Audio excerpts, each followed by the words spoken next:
Well, good morning, everybody. I've just confirmed that we do have a quorum. So thank you for joining us this morning for this special joint meeting on the day after the first National Day of Truth and Reconciliation. Since yesterday, we honored First Nations, Inuit, and Métis residential school survivors, their families, and communities. It's only fitting that we further acknowledge this morning that the City of Ottawa is located on unceded Algonquin and Anishinaabe territory. This is the second time this year that the Planning Committee and Built Heritage Subcommittee have met together.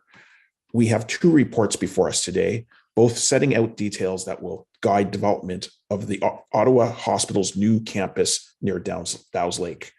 We will hear public delegations on the master site plan approval and lifting of the holding provision for the Ottawa Hospital at 930 Carling Avenue and 520 Preston Street and the related heritage considerations.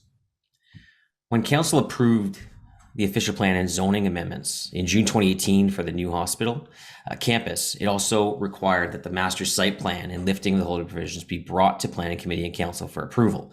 While the master site plan is fully within the jurisdiction of Planning Committee, the City also committed this year to consult with members of the Built Heritage Subcommittee on heritage considerations through an information report.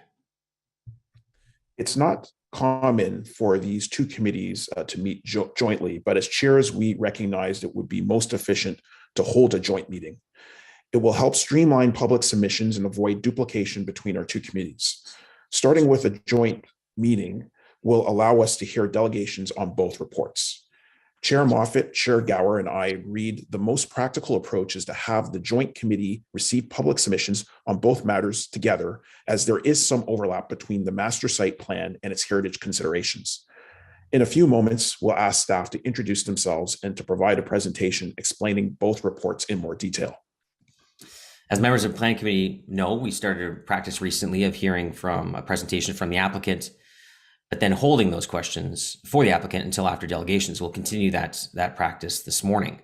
Following the applicant presentation, we will ask members to introduce any motions or directions that they intend to move, including those on the master site plan report.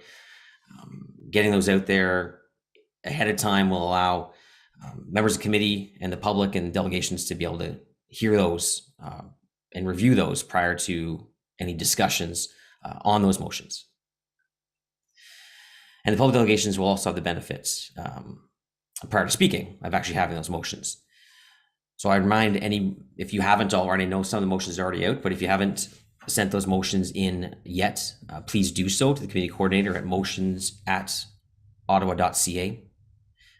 Members of the public, don't send motions to motions@ottawa.ca though. Geez, that'd be so confusing for our committee coordinator.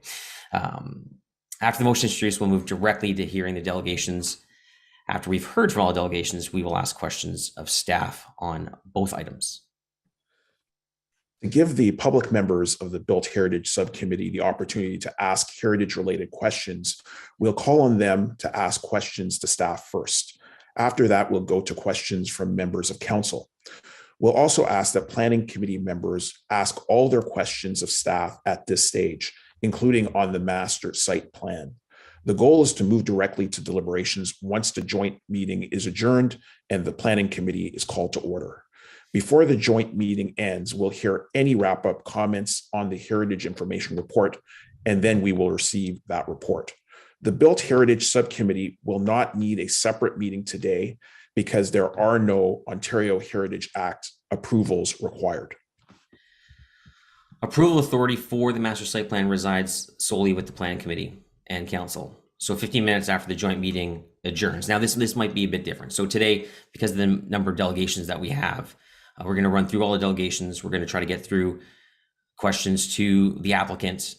That might be it for today. We're going to look at 1 o'clock and 5 o'clock for breaks. I've committed not to go beyond 8 o'clock tonight. So the 15 minutes after the joint meeting adjourns might actually be Monday morning. So we'll see where we're at over the course of the day. But when the Planning Committee on its own convenes, it will be to deliberate and discuss any of the motions that have been tabled and then make recommendations to Council. Council will consider the recommendations on Wednesday, October 13th. Yeah, thank you for that. And we also need to deal with a few other logistics. Most, if not all of you, are well acquainted with meeting by Zoom already, so you know to keep your mics muted until you're called upon to speak. Members can use the raise hand button at the bottom of their screens to signal that they want to speak. Any members of council or members of the subcommittee or staff who have joined by telephone can press *9 to raise their hands.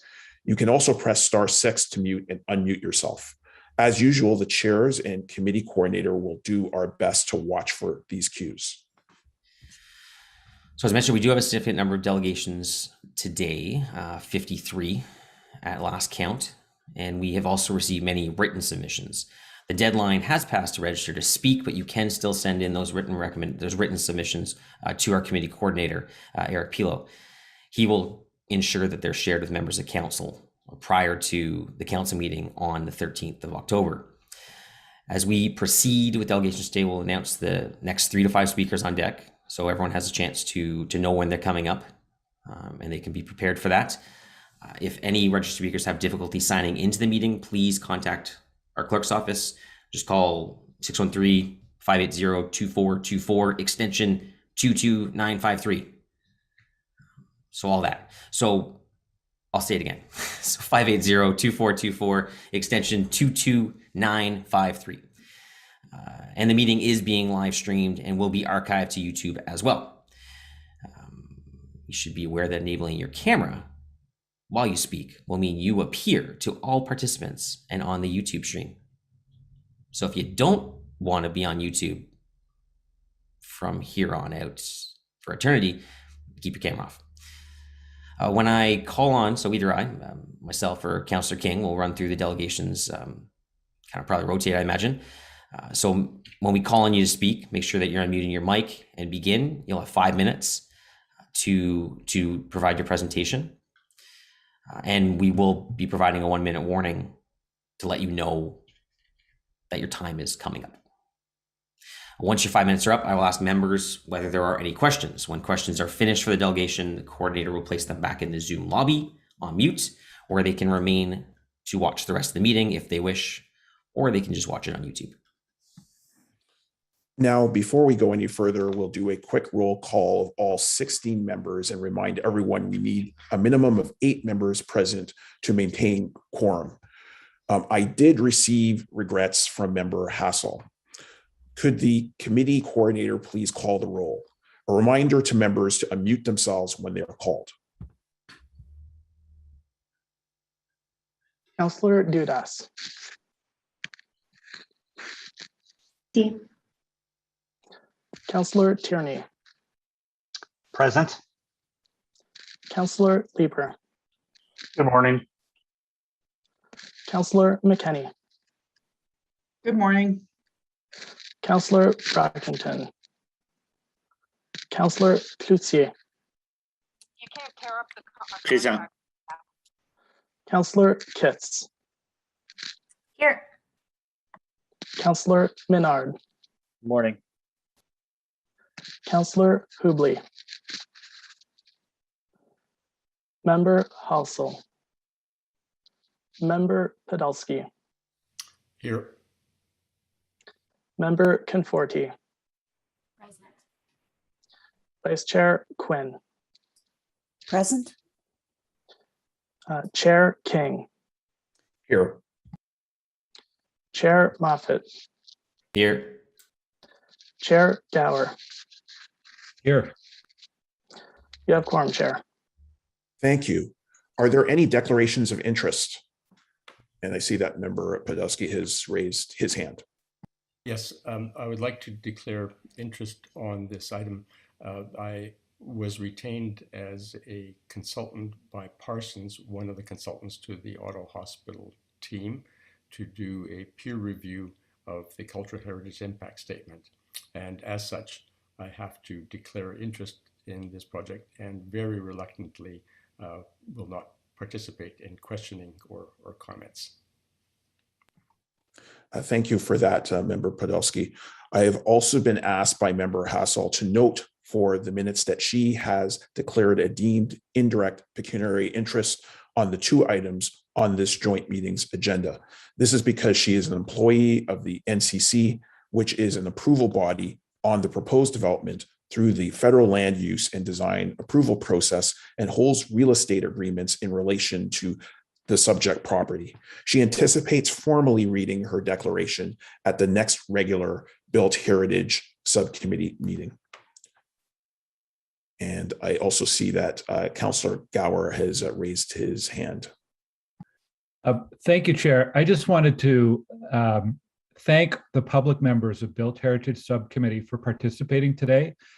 Members Podolsky, Member Conforti, and Vice Chair Quinn. I think it's worth pointing out that these 3 public members are volunteers and unpaid and have put aside some professional and probably family commitments as well to join us in these proceedings. So thank you to the 3 of you for your participation and contributions over the next day and maybe more than that. Thank you, Chair. Thank you. And we would echo those sentiments. I believe all my colleagues around the table for the valuable contributions that volunteers make on the subcommittee. Now, I don't want to go into extreme detail about the items on the agenda today. Staff will summarize that for us shortly. But what I will reemphasize for the benefit of the public is what is before us today. Number 1, Built Heritage Subcommittee will be asked to receive an information report that provides an overview of heritage considerations for the master site plan control application for a new campus of the Ottawa Hospital. No specific approval is required as there are no properties with status under the Ontario Heritage Act located on the site. The Heritage Report outlines measures that will be required in future phases to mitigate potential impact on nearby heritage resources like the experimental farm and the Rideau Canal. The second item before us is for the Planning Committee, which will be deliberating approval for the master site plan of the Ottawa Hospital's new campus at 930 Carling Avenue and 520 Preston Street, the former site of the Sir John Carling building, after it hears from delegations in this joint meeting. For approval to commence, a zoning amendment is needed through a lifting of holding zone application to lift a holding provision on the properties. With so many people ready to offer their input, we need to make sure we are very clear about what is in scope for today's meeting and what is not. We have 2 reports on the agenda, both of which set out details to guide development of the campus. The master site plan outlines multiple phases of work over the next 25 years and aims to ensure we have addressed complex, overarching site considerations at a high level. This means that if the application is approved, this will not be the last chance for the public to weigh in. Each phase will have its own applications, plural, and opportunities, plural, for consultation. So therefore, we can discuss anything related to either of those 2 reports. But what's not in scope are arguments about site selection. Site selection, as we know, was finalized after years of discussion between Ottawa Hospital, Government of Canada, multiple reviews, and other site options. The city does not have the authority to accept or reject any of the proposed sites, and our authority is limited to matters of municipal interest in site design and layout. So I'm going to ask that you keep that in mind as we deliberate. Now, I know that a number of the delegations will be touching on that. I've seen the submissions. I know they will speak about location. I'm not going to cut them off. I will ask the delegations and come out today and try to focus the majority of your time talking about the master site plan, but I will have a little bit less leeway given to members of council. We know what's before us today. We know the items here. We know the procedure that's in front of us. And we know that we're not here to talk about the location, and we're not here to vote about this based on the location decision, which was made outside of our authority. So now I will call on staff to introduce themselves and provide a brief presentation. We have Sean Moore from our planning group, and we have Leslie Collins from our heritage group. So when you're ready, you don't have 5 minutes. You can take a bit longer. We're okay with that. Thank you. Good morning. Thank you, Mr. Chairs. My name is Sean Moore. I'm the Senior Planner and File Lead for the Civic Hospital project. Today's staff are recommending Planning Committee endorse the master site plan to permit the development of the multi-phase hospital at part of 930 Carling Avenue and 520 Preston Street. Staff are also recommending Planning Committee make recommendation to Council to remove the holding provision in the zoning. My colleague Leslie Collins will discuss the heritage aspects of these applications as part of the presentation.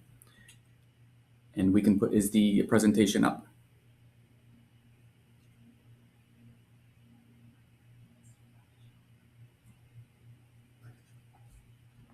We can go to slide 2 of the presentation.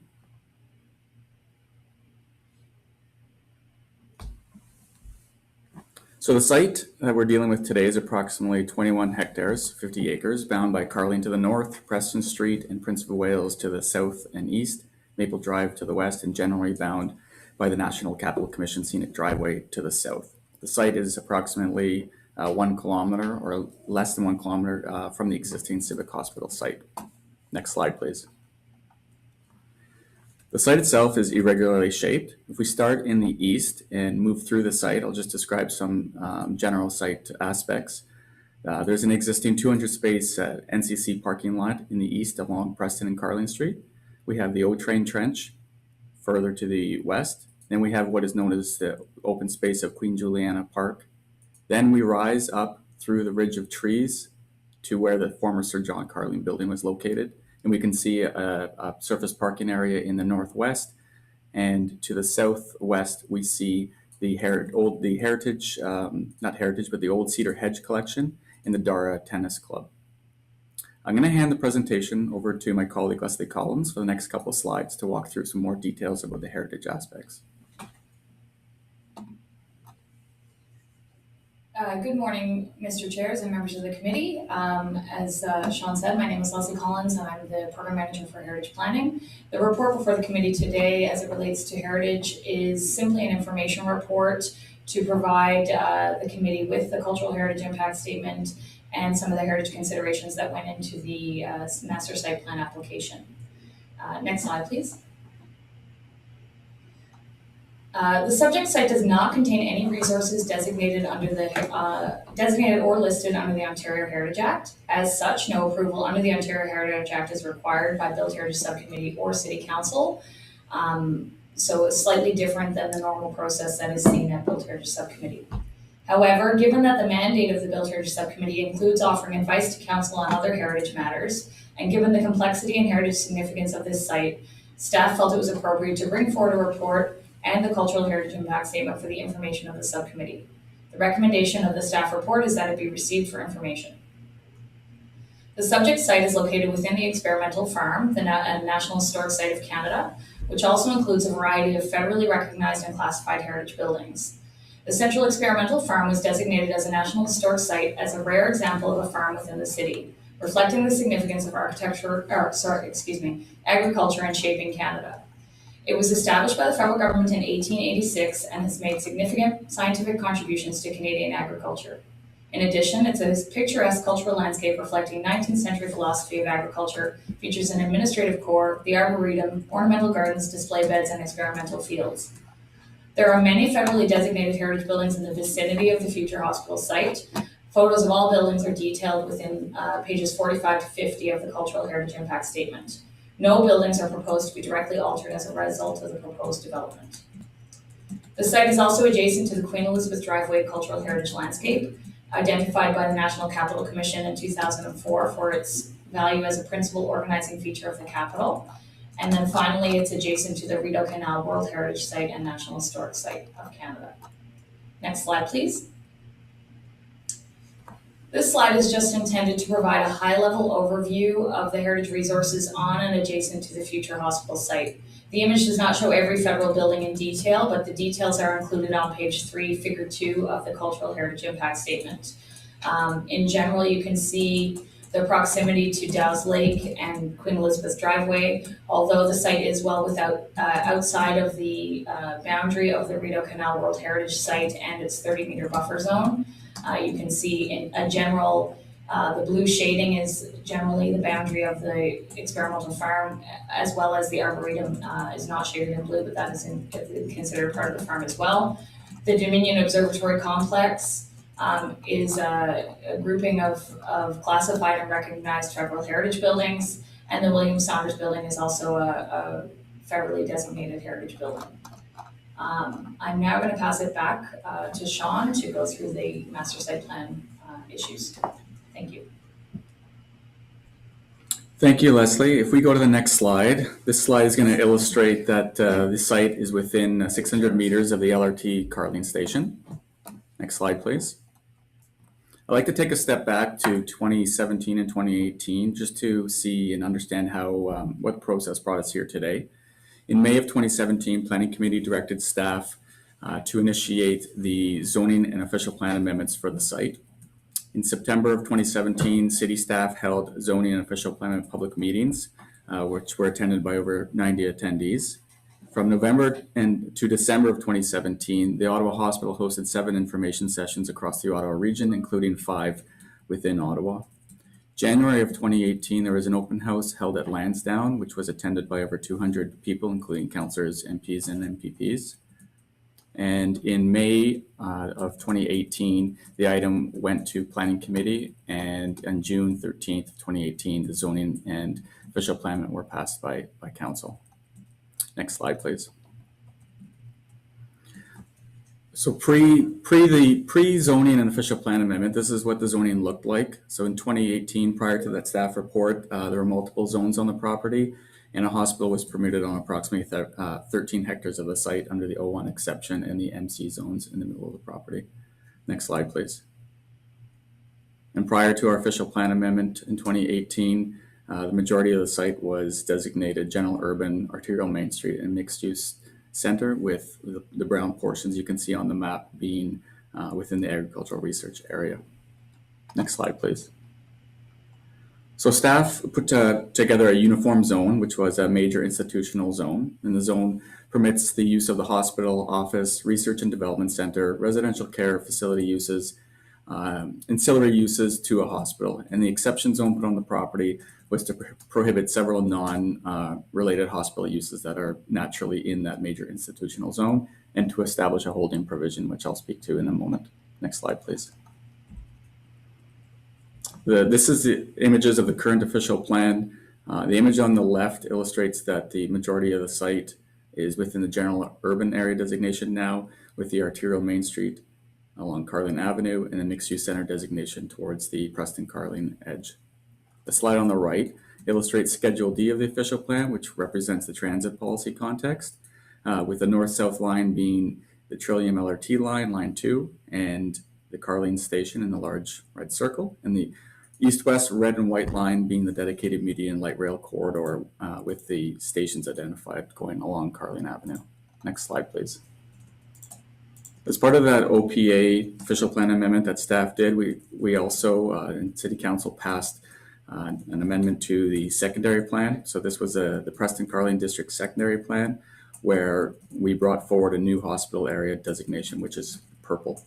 So this captured the new hospital district in the secondary plan. Next slide, please. There's also a height schedule within that secondary plan that was amended. So to reflect the concepts, we carried forward the heights in the range of 9 to 15 stories around the Carling LRT station. And then what was amended was permissions up to 20 stories on the top of the ridge, shown in red. And this is acknowledging that this was a large area to develop a main hospital building. Next slide, please.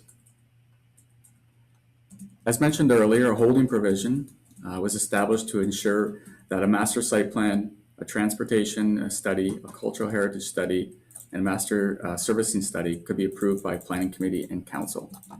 Next slide, please. I'll briefly walk you through the master plan, but I'm going to leave the majority of the details to the applicant. So I'll walk you through the phasing of this multi-phased hospital quickly. Phase 1 and 2, denoted in green in your top right, is the parking garage and trench widening for the O train.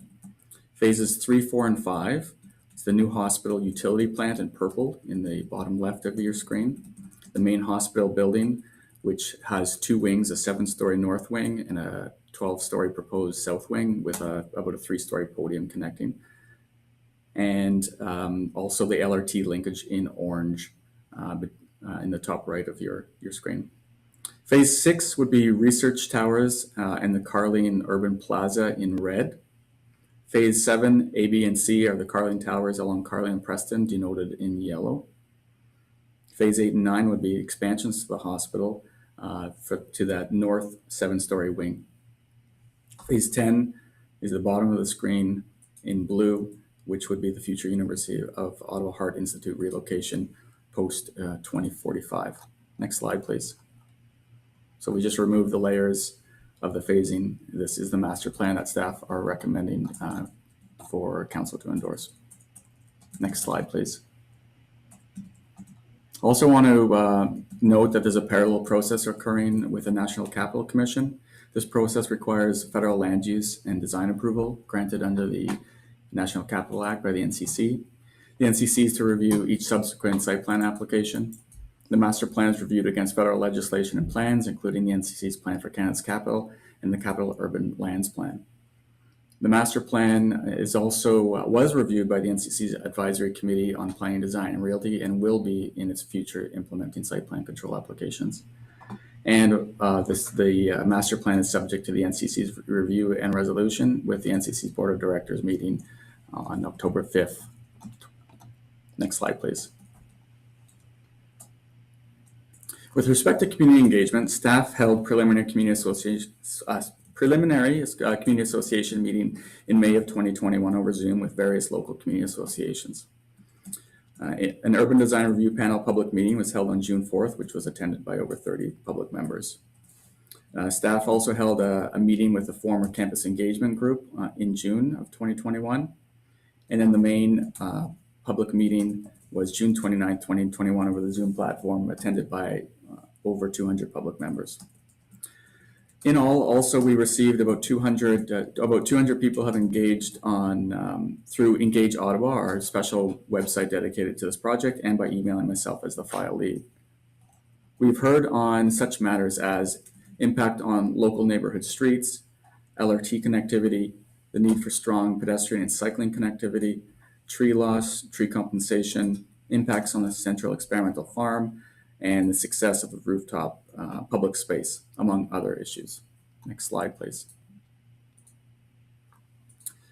Staff are recommending approval of the master site plan and the removal of the holding provision on the basis that the master site plan has demonstrated the acceptance of, number 1, the cultural heritage impact statement, 2, the transportation impact assessment, 3, the master servicing plan, and 4, the overall master site plan design.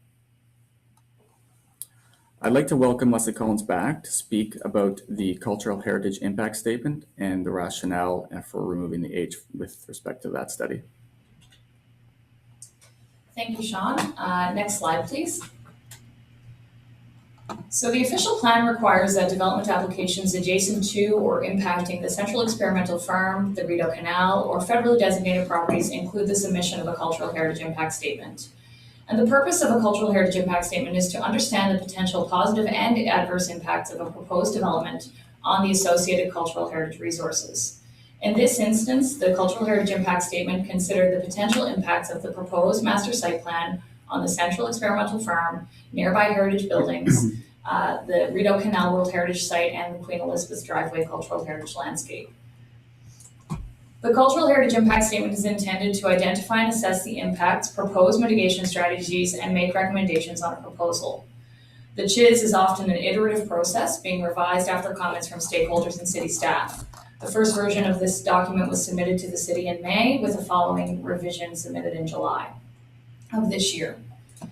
Comments were received in several areas, but primarily comments from staff, the NCC, the public, and Heritage Ottawa included issues around the potential impacts on the Dominion Observatory Complex, the importance of maintaining the pastoral landscape of the Central Experimental Farm and its rural edge, the potential visual impacts of the complex beyond the former John Carling building, and the commemoration of the West End annex of the Sir John Carling building. Next slide, please. Impacts of a development of this scale are wide and varied in scope. The Cultural Heritage Impact Statement provides a detailed analysis of these impacts in Table 3, which is on pages 70 to 74 of the document. Briefly, the key impacts include the alteration of the historic fabric and the landscape of the Central Experimental Farm beyond the extent of the Sir John Carling building. So while the Sir John Carling building was a large building on the site, the potential impacts of a larger hospital complex were addressed. The cultural heritage impact statement identified negligible, irreversible impacts of new winter shadows on portions of the Dominion Observatory Complex and the Prince of Wales Drive, Queen Elizabeth Driveway cultural heritage landscape. Given the location of the new hospital at the northeast corner of the central experimental farm, no shadows will change the viability of plantings in the ornamental gardens, the display beds, or the experimental fields. Visual impacts were identified on periphery or background views identified for the central experimental farm, including the William Saunders Building, the Rideau Canal, and the Queen Elizabeth Driveway cultural landscape. Impacts on the functional change of a portion of Maple Drive when the ambulance route is established, including increased risk to the South Azimuth Building, which is shown on this slide. As you can see, it's quite close to the right-of-way. So there were concerns about potential impacts from additional salt on the masonry of the building, as well as potential collision impacts. Impacts on views from the Dominion Observatory dome and lighting and associated light spillover once the hospital expansion is constructed in the future. And then finally, risk of construction, vibration, and dust on nearby heritage buildings. Next slide, please. The detailed mitigation strategies proposed by the CHIS are included again in Table 3 on page 70 of the document. However, the following mitigation measures have been incorporated into the conditions of master site plan approval. Risk mitigation for construction impacts. So this includes issues such as documentation of the historic buildings, monitoring of masonry for cracking, other associated risk mitigation measures that are common in construction projects adjacent to designated heritage buildings. Physical protection of the South Azimuth Building through visually unobtrusive bollards and the monitoring of the condition of the masonry on the building related to salt from the wintertime. And then finally, as the master site plan is not as detailed as the site plan level, many of the draft conditions include a requirement for further addendums to the cultural heritage impact statement to address the landscape integration and protection of the character of the central experimental farm and mitigation of visual impacts through the individual site plan level as the site develops in its phases. The draft conditions are included as document 1 of the Heritage Staff Report.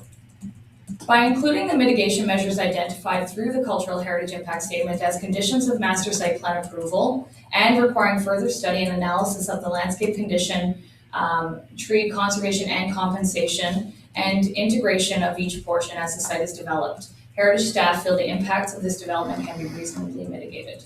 I'm going to pass it back over to Sean. Thank you. Thank you, Leslie. In terms of removing the H from a transportation perspective, the site is truly multimodal in that it does not only benefit from the proximity to the LRT Carling station, the site benefits greatly from cycling infrastructure such as the Trillium Bike Pathway and NCC pathways, as well as walking distance from the traditional main street of Preston Street, and being directly on the east-west Carling bus priority corridor.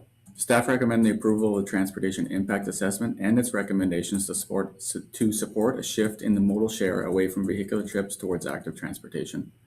Conditions of approval contained in Document 5 will also require such things as a neighborhood traffic calming study, off-site parking strategy to deal with off-site parking impacts in adjacent neighborhoods, transportation monitoring to truth test the findings of the TIA, transportation demand management plan, and LRT connectivity to be direct, weather protected, and clear wayfinding and universally accessible.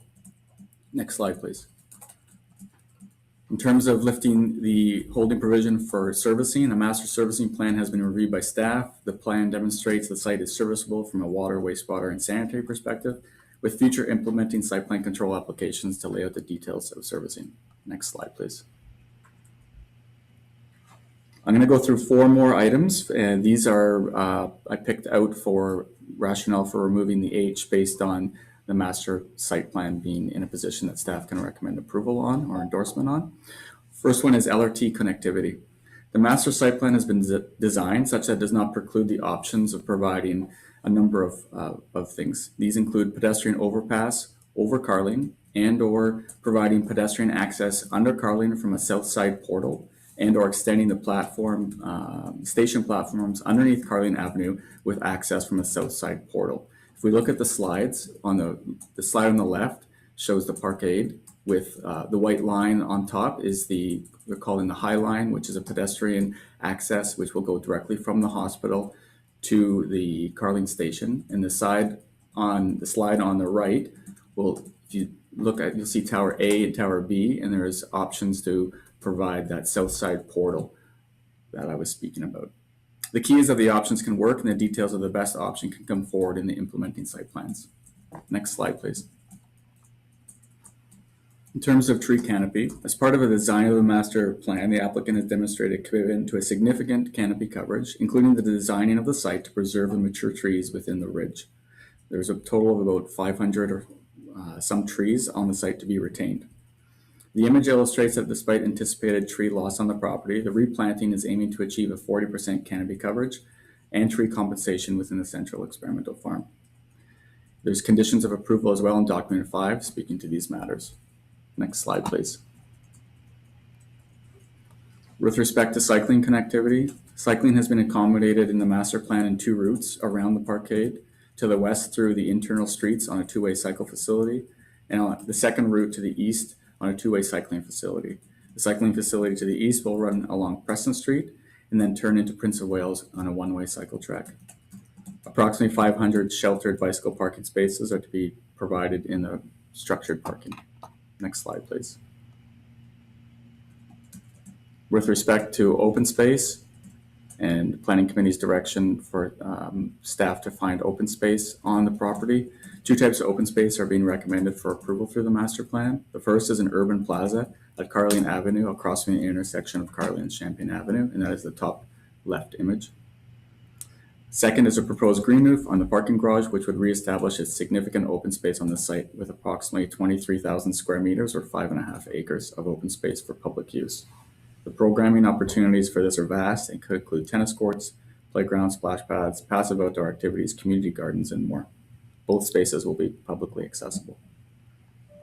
Next slide, please. Finally, the master plan has undergone a rigorous design review. Urban design review panel sessions were held March 5th and June 4th of 2021. The National Capital Commission Advisory Committee on Planning, Design, and Realty was held May 21st, 2021. Special design meetings were held with the city, the NCC, and the hospital team to explore matters of mobility, interim conditions, and edge conditions with the central experimental farm. The design review culminated in several achievements. If we look at the screen, the parking garage has been designed such that landscape is integrated into the side of the garage in various elevations. If we look at the top right image, this is the Prince of Wales elevation, where you can see berming and layering of vegetation and trees.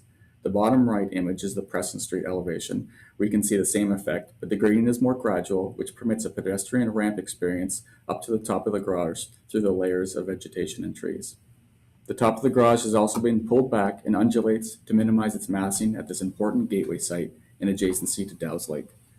Finally, other achievements through design have been maximizing the space for pedestrian and cycling facilities on Preston and Carling, re-examination of tree retention along the edges of the central experimental farm, minimizing the use of Maple Drive as a vehicular access, thus aiding in the preservation of a pastoral entrance, ensuring the master site design can accommodate enhanced transit connections when funding becomes available, and ensuring the master site design does not preclude future capacity improvements to the Trillium Line.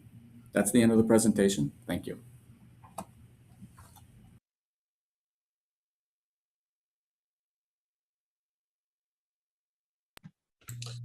Thank you so much for the presentation. So I'd like to thank both Sean Moore and Leslie Collins from Planning and Heritage.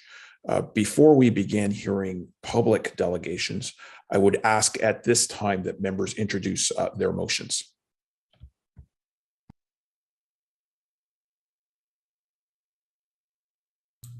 So first, I think we have a motion from Councillor Brockington.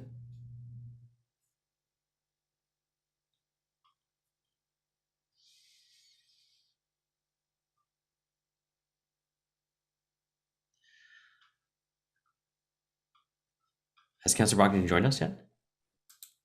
If he hasn't, I'd be happy to introduce it on his behalf, Chair. Yeah, I mean, it has to be formally introduced to planning committee anyway, so go ahead and read it for now.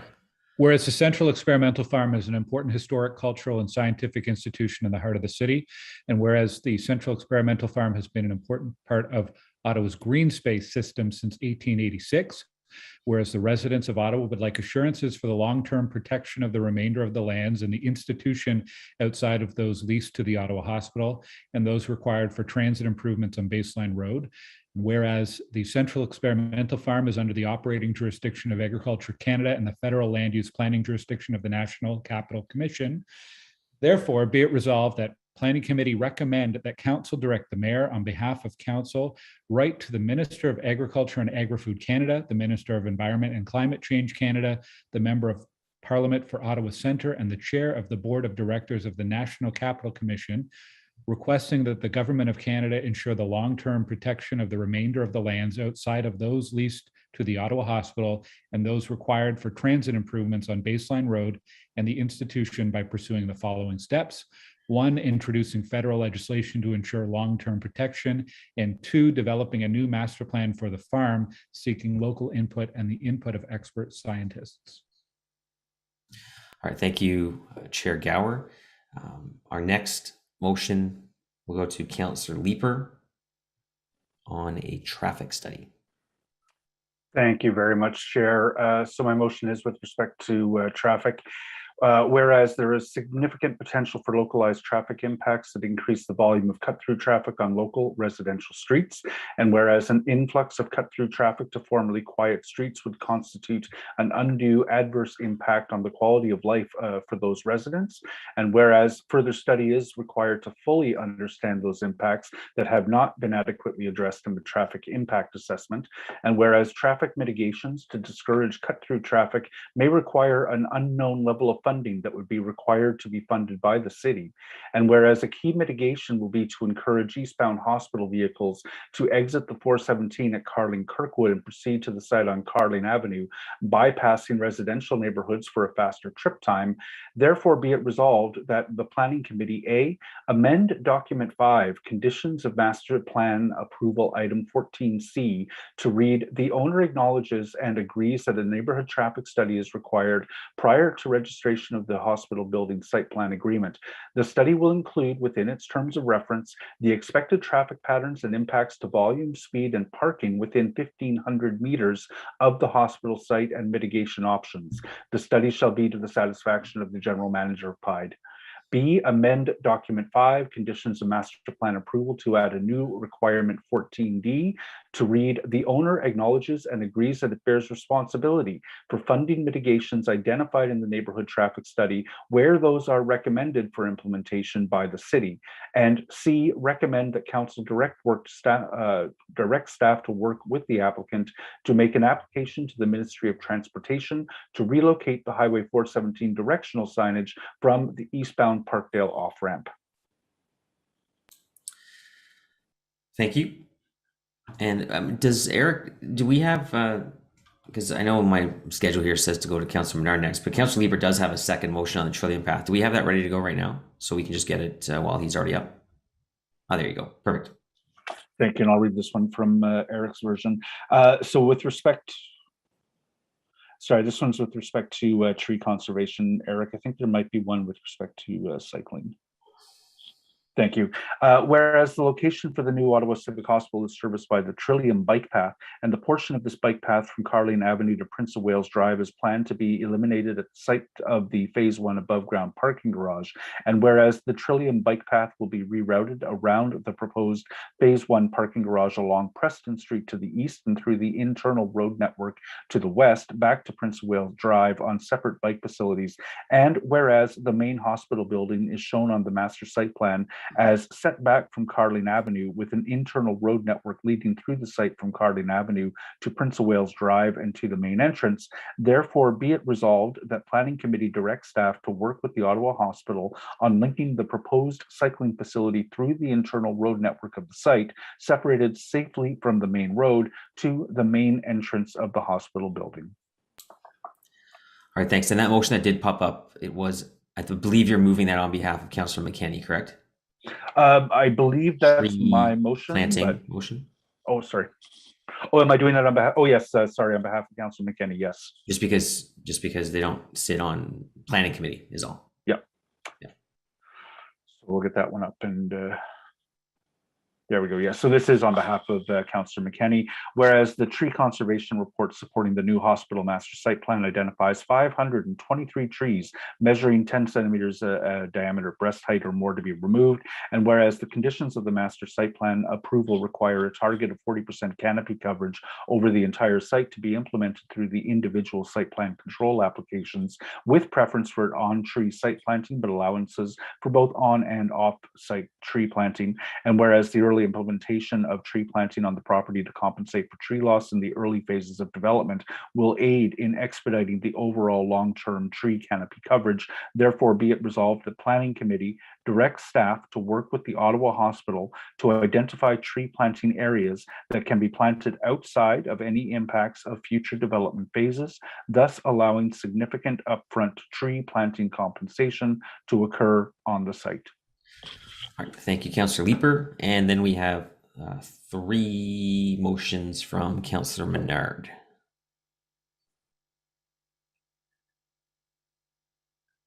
Thanks very much, Chair. I'll just wait for it to come up here.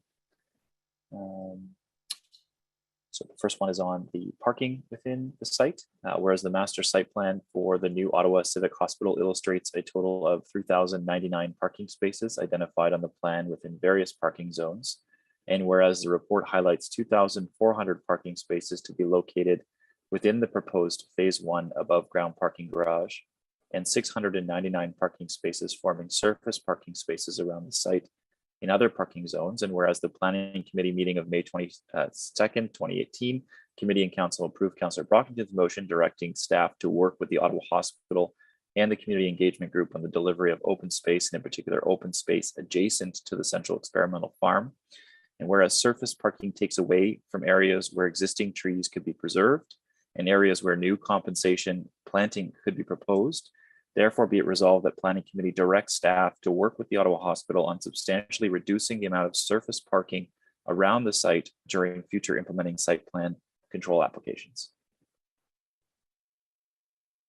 Thanks. And just for clarity, I don't think you're asking to just eliminate parking, but suggesting that they look at alternatives such as underground in certain areas. Is that what you're asking? It would be both, Chair, to look at underground, which is what the report currently says they could be doing, as well as look at a potential to reduce the amount of parking necessary on the site overall. The next motion is on the integration of transit, right? Transit. Yeah. Whereas the location for the new Ottawa Civic Hospital is in proximity to transit facilities, including the light rail Transit O Train Line 2 crossing the northeast portion of the site and the Dow's Lake Station, but is located 235 meters away, the equivalent of 2 full football fields from the main entrance of the hospital. And whereas Carling Avenue is a priority transit street with frequent bus service servicing this corridor and existing bus stops at Sherwood Drive and Champaign Avenue within 200 meters and 300 meters of the site respectively. And whereas the main hospital building as shown on the master site plan has set back from Carling Avenue with an internal road network leading through the site from Carling Avenue to Prince of Wales Drive and to the main entrance. Therefore, be it resolved that Planning Committee directs staff to ensure that the proposed internal road network is capable of accommodating local transit services from a road design perspective, and also to assess as part of the transit service plan for the hospital whether local transit services should utilize these local roads and enter into the site to complement the other transit facilities surrounding the site. Thanks. Then you have one final motion regarding community involvement in offsite parking. Thanks, Chair. And whereas the new campus of the Ottawa Hospital will be in proximity to several residential neighborhoods within wards 14, 15, 16, and 17, and whereas the community associations representing the neighborhoods have concerns about how new traffic patterns and off-site parking may impact their neighborhood streets, and whereas the conditions of master site plan approval in document 5 requires a neighborhood traffic calming study prior to registration of the main hospital building, therefore be it resolved that Planning Committee directs staff to work with the Ottawa Hospital on encouraging them to set up a community transportation advisory group and ask adjacent ward councillors to recommend community representatives to inform the required neighborhood traffic calming study and off-site parking. Thank you. Thanks. I assume that's to try to avoid the next Ruskin Avenue or Linda Lane. Yeah, that's right. We know that people, when they go to the hospital, often look for free parking offsite, regardless of the current parking on the site. And this is the concern, as well as the traffic through the neighborhood, which is addressed by Councillor Leeper's motion. Thanks, Chair. Okay, thank you. I don't have any other motions. Do we have any other motions that anyone would like to introduce at this time? So one more by Councillor Brockington. Well, we introduced the one at the start. So Glenn, Chair Gower had read it. Now, Councillor Brockington has joined us. Councillor Brockington, we did introduce the motion that you provided to us regarding the master plan for the experimental farm. So that has been introduced. So thank you. Okay, so we will now move to delegations. And we will start with a presentation from the applicant. Of course, the applicant will be here currently just to provide a presentation, and questions will come after we've concluded with the delegations. So who we have here with the Ottawa Hospital is President CEO Karen Love, Chief of Staff Virginia Roth, Joanne Reed with the Ottawa Hospital, as well as Jason Emery Groen, who is the lead architect on the file. So Cameron, take it away. Great, thank you. Can you hear me, Councilor Malton? We can hear you well, thank you. Perfect, well, thank you. So thank you, Mr. Chairs, and good morning all. My name is Cameron Love, and I'm President and CEO of the Ottawa Hospital, and with me is Dr. Virginia Roth, the Ottawa Hospital's Chief of Staff. To start, we would like to thank the members of the city's Planning and Built Heritage Committees and all other city councilors for attending this morning. I also want to thank the city staff for whom we've been working closely with on this exercise, and we support the report that is presented today. I also want to take the opportunity to thank Councillor Keith Egley, Chair of the Ottawa Board of Health, and Dr. Vera Etches, Ottawa's Chief Medical Officer, with whom we work closely with throughout the pandemic to ensure our community has access to the very best care.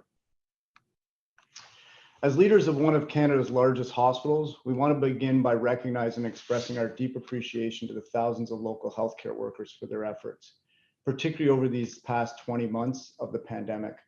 I know you will agree they deserve every ounce of our gratitude for their hard work and diligence in caring for our community during this most challenging time.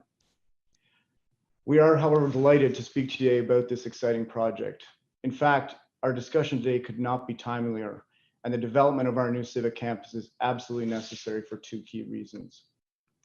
First, the pandemic has highlighted the critical need for access to the best and most compassionate healthcare services. To be able to respond to the future challenges like a pandemic, our healthcare infrastructure, and particularly our regional trauma and referral center, has to be more accessible, has to be agile, and it definitely has to be able to accommodate today's and future standards for healthcare. Second, our healthcare system is at a critical juncture, and our growing population needs a modern world-class healthcare system. Council will soon deliberate on the region's official plan that will guide the city's growth management for the next decades. We live in one of Canada's fastest growing communities, and the significant population growth here over those next decades will increase demand for services such as education, sports and recs, arts, and most importantly, healthcare. I'll turn it over to Virginia Roth now to make a few comments. Good morning, and I'm sorry I'm having video difficulty. Our medical and healthcare system is evolving at a rapid pace. This new hospital site positions us extremely well to provide state-of-the-art care and access for the most acutely ill patients across Eastern Ontario, Western Quebec, and Nunavut. As the region's only trauma center, this hospital is critical to the city's growth management strategy and meeting the demands of a community that has felt firsthand the effects of a global pandemic. Every one of us wants access to world-class medicine and care. We think you will see our proposed design will ensure the Ottawa Hospital can meet our community's needs in the future. We believe it is incumbent on all of us as stewards of our community to ensure we have a hospital fitting of a G8 capital to address the needs of our community now and for the generations to come. We hope that we inspire you to imagine what the future of healthcare can be in our city. A future with 21st century technology and equipment and leading edge research, education, and innovation. With your support, we will create tomorrow. And that tomorrow is about compassionate care for more patients, leading to more discoveries and ultimately more lives saved. I would now like to introduce Joanne Reed, our Executive Vice President and Chief Planning and Development Officer, and Jason Emery Gruen, Vice President Architectural Design from HDR, who will present our vision for the future of healthcare. Joanne, over to you. Thank you.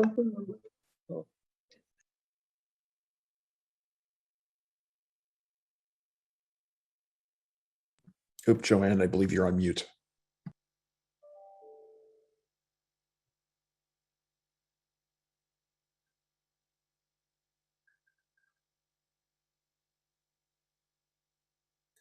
No, you're still on mute. Jason, I'll let you start. Sounds good. And hopefully everyone can hear me okay. Thanks, Joanne. And I don't know if it's possible to bring the slide deck up, if that's, yes. I'll just wait for that to begin. Excellent. And I'm just going to make one adjustment on my own screen here. Bear with me for a moment. Well, there we go. All right. Good morning, everyone, and thank you for the time here this morning. As you can see, hopefully there's a blue screen here with the title of what we're going to be speaking to in a moment. If we could go to the next slide.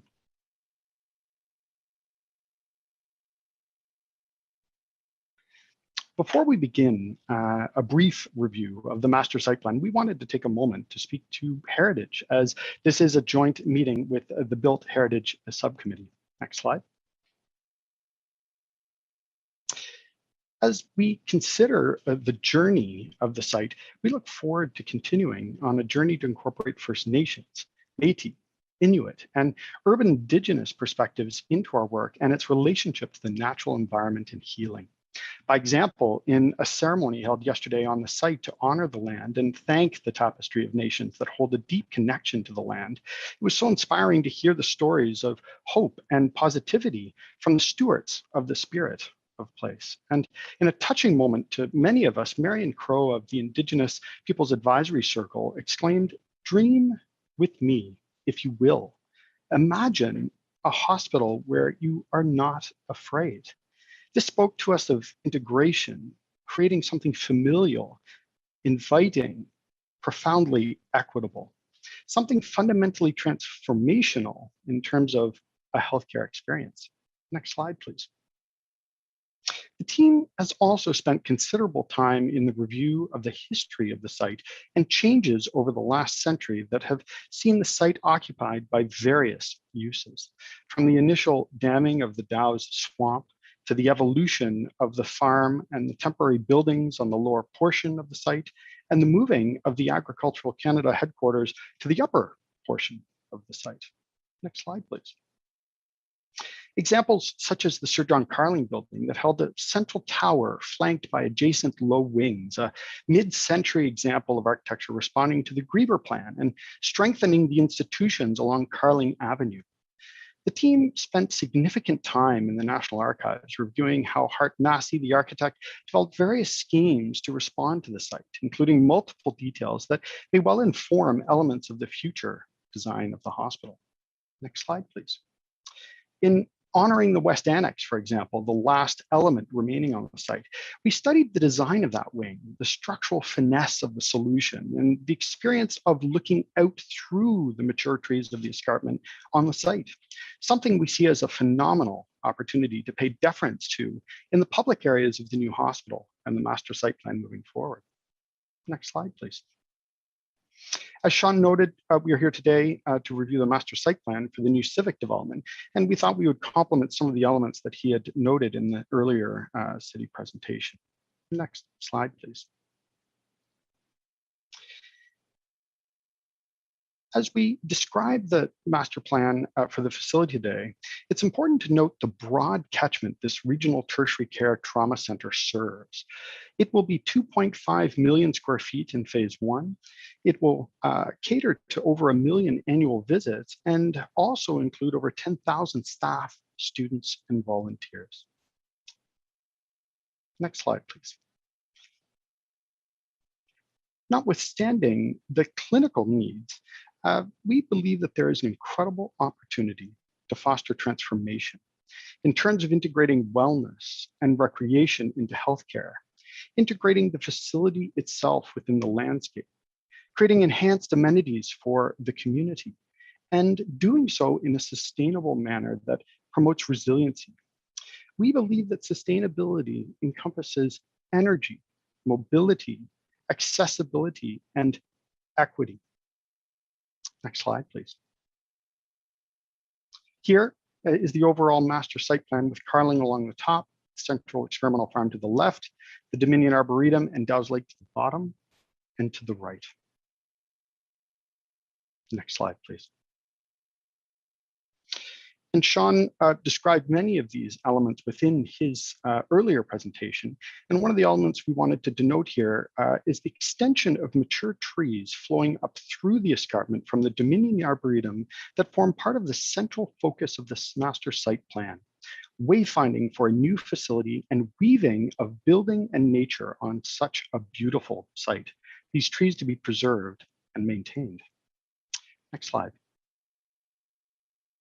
We looked at various configurations and realized that positioning the hospital on the largest portion of open land allowed for the most optimal clinical configuration with a key requirement to allow for expansion. Next slide, please.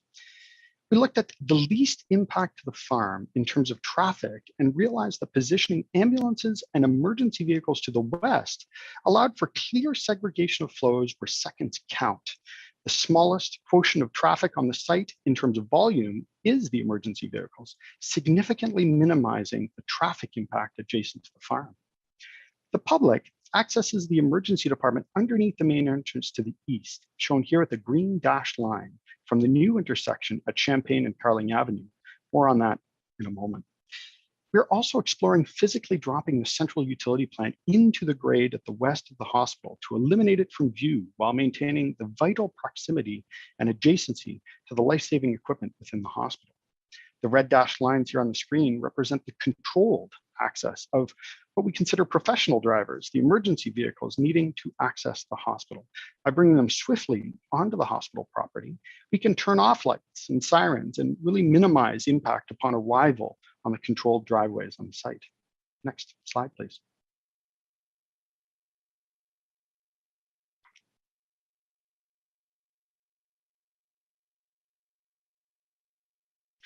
In reviewing the urban truck routes in the city and the major flows of goods and services to the hospital, we realized we could focus the deliveries away from the central experimental farm and segregate them also away from the public access and most importantly, away from the emergency access to the site.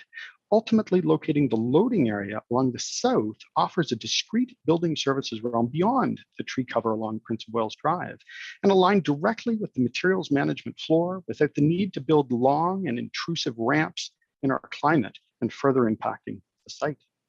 Next slide, please. As we have continued to explore ideas for the hospital, we've begun to tie this to the policy in the Preston-Carling Secondary District Plan to form an urban plaza at the bottom of the escarpment along Carling, as well as to develop a key ordering element to help the wayfinding in the hospital in the form of a main plaza at the top. I believe it might take a moment for that slide just to switch there. You might be able to see some of those graphics. Next slide, please. And beyond the plazas, the team is excited by the opportunity to link to the existing LRT station near the site and to redevelop Queen Juliana Park on the roof of the parkade. A covered, protected walkway from the LRT station through to the hospital on the roof of the parkade, offering opportunity for activation while giving this part of the site back to the city. We hope that this will not only become a hospital integrated into the natural fabric, but also a hospital stitched into the network of public transit. Next slide, please. The plazas and parkade knit through the preservation of mature trees on the escarpment and allow for the site to be porous and inviting. In fact, we hope transformational in a way we seek to integrate landscape, walking, and cycling pathways, and the natural realm as part of the first impression as one arrives to the new Civic, a rare opportunity to embed a place of healing within a natural realm in the heart of the city. Next slide. And here, provided this animation flows reasonably well here on the connection, we envision the urban plaza facing Carling as a place of activation, the first steps through the site bound by research to the right, and places to gather, maintaining and enhancing the public realm and creating the approach to the hospital. I'll just hang on a moment to see if that slide will advance.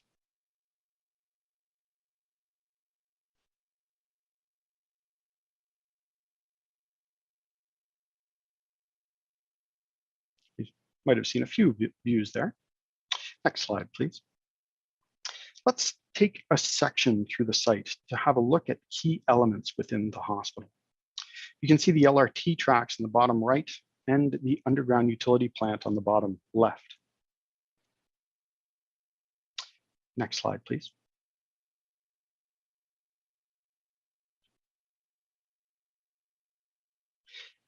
A few key numbers that you see here on the screen. Number one is the pedestrian pathway that comes across from the parkade into the main plaza and the main entrance of the facility. Number two is the main entrance at grade. Number three is a covered and protected emergency access through to the lower component of the hospital. Number four is a central light well that brings light within the central podium. And number five is the emergency vehicle access sunken down into grade along the west. Next slide, please. The view that you'll see in a moment is the approach of the main plaza that demonstrates how the design embraces and preserves the thickest stand of mature trees along the escarpment, creating an incredibly calming first impression as one approaches the main entrance. Covered pedestrian access through from the LRT station in Queen Juliana Park in the dashed line along the left, and the outer walkways or outdoor walkways that connect the broader series of pathways on the site in the urban plaza beyond on the right.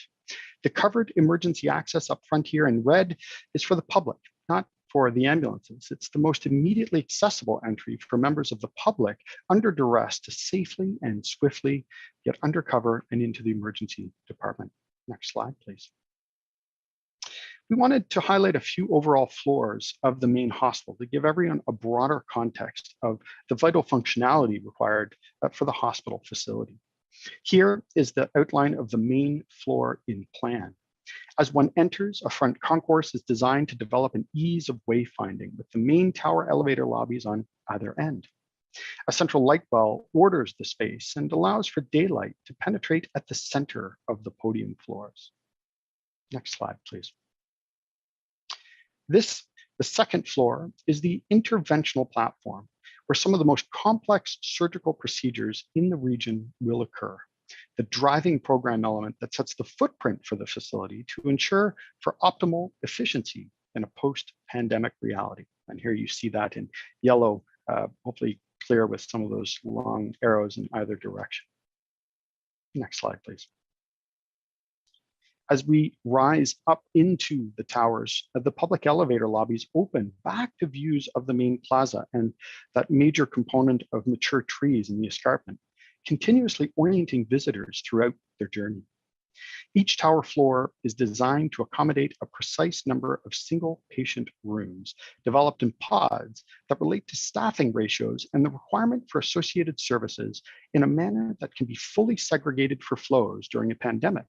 This also drives the footprint and the configuration of the building itself. Next slide, please. So as such, a hospital integrated into such a wonderful site like this creates an amazing opportunity to further evidence-based medicine through access to views for patients to nature, proven to reduce length of stays. Here you'll see arrows coming out of the facility itself, and the view from some of those higher levels of the patient towers, both to Dow's Lake and to the Dominion Arboretum beyond. Next slide, please. And of course, not only to the east, but to the west, to the farm, and to the south, back to the farm here as well in a moment when the slide catches up. The key for the team is very much a biophilic approach to design, one that is rooted within the natural realm and offers access and views to green space, this aspect so key to healing in the 21st century. Next slide, please. And to conclude, here you should see in a moment how early ideas for the main plaza integrate into the landscape, preserving and enveloping around the escarpment of mature trees, how the recently announced partnership with the Dara Tennis Club will form part of the Queen Juliana Commons, how the design of the parkade has continued to develop in partnership with the National Capital Commission and the City of Ottawa. The master plan also looks to the future of care with the development of an innovation center at the corner of Preston and Carling, mixed-use buildings that activate the street front along Carling, including the integration of the O train station and the development of research in this academic health sciences site. And if you could advance to the last slide, we see this as a place to heal, un lieu de découverte, a place to learn, une place pour être actif, place to foster wellness, and the chance to weave much needed infrastructure into such a majestic site as part of the ever-evolving fabric of our nation's capital. A transformational opportunity at the intersection of city building and integration into the natural realm to foster state-of-the-art care and research. Thank you. All right, thank you so much, Jason and Cameron and Virginia. I know Joanne was getting some feedback, so we didn't hear from her, but that's okay. We appreciate your presentation, and Virginia's got her camera sorted out, so we can see Virginia now. So thank you for your presentation. We will get back to you after we go through the delegations, which we will get into right now. So our first public delegation is Neil Lomer.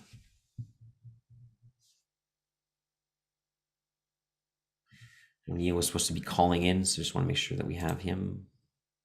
Yep, they're there. Oh, I said Neil, sorry. Noel. Chair, he may need to Hello, press. Chair. This is Noel Lomer. Can you hear me? I can hear you. Go ahead. You have 5 minutes. Councillors, today you'll consider the approval of the master site plan. The lease of land from the federal government to the Ottawa Hospital was a business decision. A group of 18 politicians made a political decision and declared the Dow's Lake site to be the hospital site. However, you have never been given the opportunity to approve or disapprove of the Dow's Lake location. It's not appropriate to bypass planning committee with a decision that will affect the City of Ottawa for a century. It is not a done deal. It is your responsibility to approve or reconsider that location for the hospital. I respectfully ask you to reject the Dow's Lake location for the better, lower cost location at Tunney's Pasture.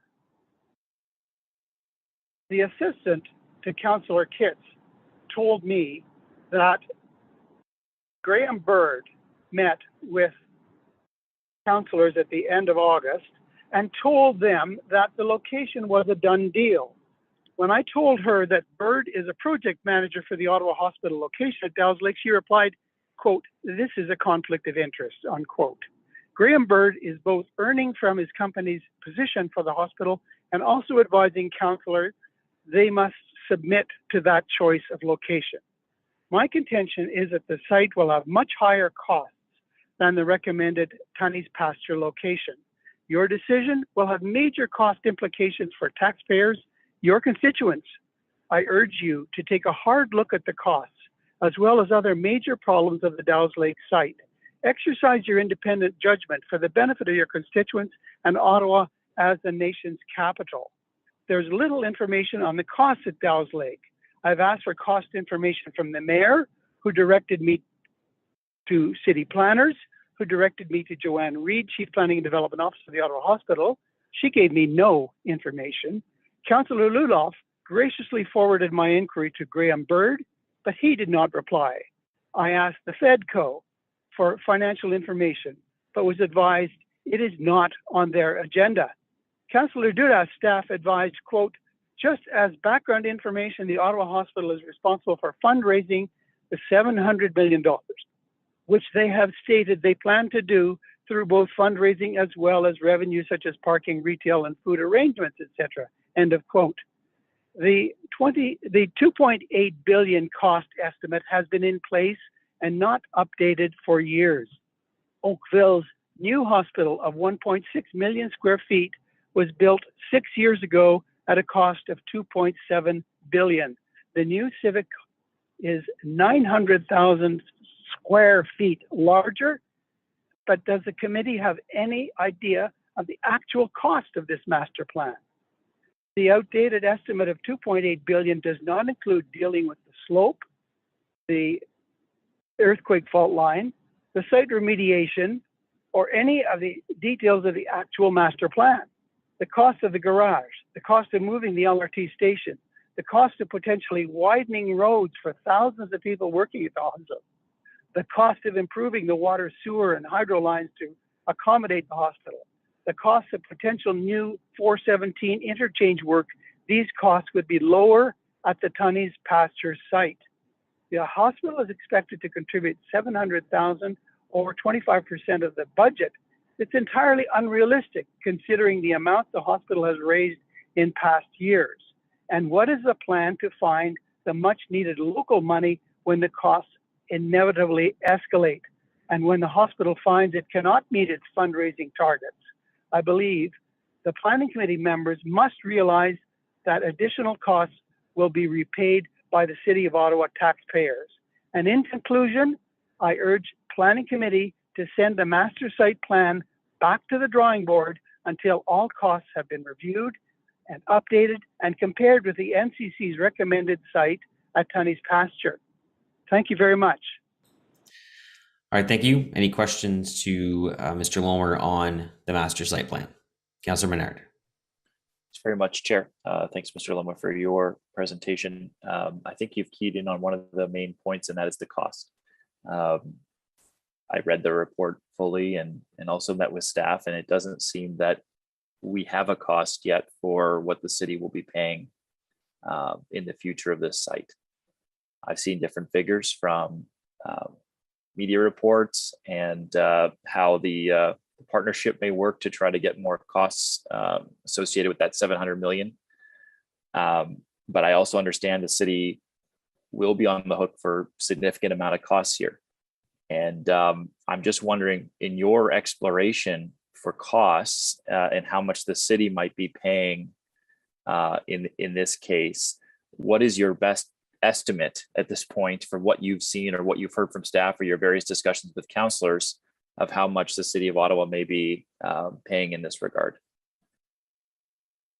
I wish I had an answer for you, Councillor. No one has given me any information in response to my many questions about costs. It seems to be a question that's not even considered, but we're facing a very unusual site with a lot of unusual features and requirements.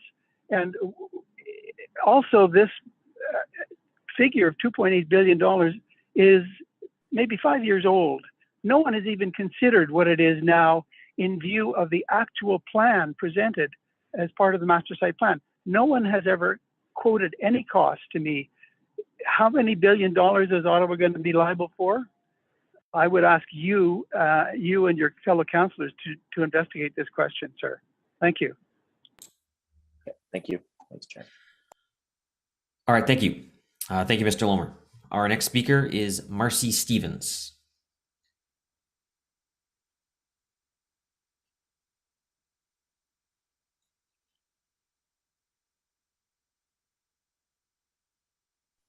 Thank you. I'm done. Yeah, no, I said thank you. You can go. Hi, everybody. Marcy. Can everybody hear me? Yes, we can. Thank you so much. Sorry. My name is Marcel Stevens, also known as Marcy Stevens. That's okay. I'm here to speak on behalf of the Ottawa Hospital. The care that I received after my accident of January 11th with the level 1 trauma center at the Ottawa Hospital was incredible. The hospital itself, the Civic campus, is old. I noticed that when I was in the hospital, that some of the rooms didn't accommodate wheelchair accessibility as easily as it would be in a new hospital. The accident that I was in, nobody could have prevented it. I couldn't take a pill. I couldn't go to the gym and work out to prevent it. It's something that we need. We need a hospital with state-of-the-art equipment to be able to help with future care. And I think the location and the new proposal is the best plan for us. Thank you. I appreciate you taking the time to be here today. We have a question for you from Councillor Gower. Not a question. I just wanted to say welcome, Marcy. It's great to see you, and thanks for joining us this morning and sharing your feedback. Thank you. All right, thank you. You didn't take the whole 5 minutes. Okay, we will move on to our next speaker, Neil Crookshank. And then after Neil Crookshank, sorry, I was supposed to do this. After Neil Crookshank, we have Dr. Guy Hebert, Stephanie Strudwick, and Karen Wright are the 3 speakers after Neil Crookshank. Go ahead, Neil. I just want to make sure, can you hear me? I can hear you, and you have 5 minutes. Thank you very much. Good morning. So my name is Neil Crookshank. I'm a PhD student and I also work as a consultant, and I want to thank the committee for allowing me the opportunity to speak today. So I'm happy that Ottawa is planning to get a new hospital, but I'm extremely concerned about the impact on the proposed location. I share all the concerns that you've heard, and I'm sure you will hear about selecting the experimental farm to be the site for the new Ottawa Civic Hospital, but I'd like to focus on just one aspect, which is the 50-acre campus footprint. So an important criterion for selecting the experimental farm is its size. Ottawa has few sites large enough to accommodate the proposed hospital. And what we see from the site plan is that it's intended to be a large campus, taking full advantage of the available greenfield. Now, I know that hospitals are specialized buildings with critical design constraints, but I also know that there are many examples of efficient, modern health sciences centers that occupy a much smaller footprint than what the new Ottawa Hospital claims is necessary. I can point to McGill University Health Center, the new St. Paul's Hospital in Vancouver, or New York Presbyterian. It's just some of many examples. These are hospitals that fulfill a wide range of research, education, and surgical needs, and also have capacity that meets or exceeds the proposed number of beds for the new Civic. They are examples of how a modern health sciences center can be designed and constructed without excessive land use. So my point is that the new Civic can be built on a much smaller footprint. And the more we reduce the sprawl, the less the impact on the farm. And we can avoid the inevitability of destroying Ottawa's green space. The idea of a sprawling high-tech campus is very American. It springs from the idea that land is limitless and cheap. But urban parkland is not limitless, and because of how much it contributes to the health and well-being of not just people, but all living things, it's priceless. We should recognize and value the direct and holistic benefits of our green space. I'm pretty sure we need a new hospital, but I am utterly certain that we need our urban parkland. And while there are many places we can put hospitals, particularly if we reduce the sprawl, the same is not true for urban green space. The new Civic website conveys the message that by adopting sustainability measures such as LEED, this will somehow offset the environmental loss caused by placing the hospital in the experimental farm. It's good they're going to adopt LEED, but I've worked on a major P3 project in Ottawa, and I know that while LEED measures are nice to have, they in no way compensate for the damage done by cutting, clearing, digging, and paving. And we can be sure that the environmental impacts will extend much further than the boundaries of the site as shown on the site plan. If we put a sprawling 50-acre campus in Ottawa Central Park, the damage will be considerable and irrecoverable. I know what biophilic means. This is not that. In this day and age, with evidence of an environmental crisis all around us, it is frankly jaw-dropping to know that people would willfully decide to place the new hospital in a location and with a proposed scope guaranteed to do the greatest possible environmental damage. I'm aghast. But in my experience, destructive actions are often caused by single-mindedness and overcommitment. I've worked on a major building project, and I know it's easy to fall in love with the vision of the shiny and new. It's easy to prioritize the promise of your vision over the value of what already exists. So what I would like to do is ask those responsible, this committee, for approving this project to take an uninfatuated look at the concept. 1 minute. And consider that we don't need something so sprawling. Instead, if we adopt a more efficient, more compact design, then we can acquire the same quality of hospital without it being accompanied by such a destructive legacy. Thank you very much. Thank you, Mr. Crookshank. Question for you from Councillor Menard. Thanks very much, Chair. And I think the point, because we're sticking to the site itself today under the master site plan conditions, and I hope we do that for all delegations. We all want a modern hospital, but this is really the question. And you've raised an interesting point about how much of the space is taken up on this site. This is a huge site. I guess the question to you, I've got a couple. One would be, were you aware that other designs had been completed for this site that placed the main buildings, the main hospital buildings, closer to the LRT path? Did you know that? No, I was not aware of that. Okay. And were you aware previously that there was a promise made by the hospital that the parking garage would be buried? No, I wasn't aware of that either. There's lots of technology. You've got high-speed, high-capacity elevators. You've got automated underground parking. I know that with Ottawa, with the Lita clay underground parking can be a bit of a cost. But, you know, as a previous speaker said, they're already committing to vast sums of money, certainly out of the realistic scope for this project. So I think underground parking for sure. Okay, and I guess my last question to you is, have you seen the diagram shows how much, because it's pretty right now, you see the green on top of the parking garage, you know, and we hope we can grow trees up there, but we're not sure because of the depth they need. Have you seen the diagram that shows how much in red is actually hardscape that will cover the site, which is about a little less than 2/3 of it for vehicles parking above ground? Have you seen that diagram where here's the remaining green space of this site and here's the hardscaping that will be coming in? I have seen such a diagram. And again, just to say the idea of a green roof, I think that's what they're talking about. These are all very nice fripperies, but they in no way mitigate the actual impact environmentally. I mean, they cannot be compared.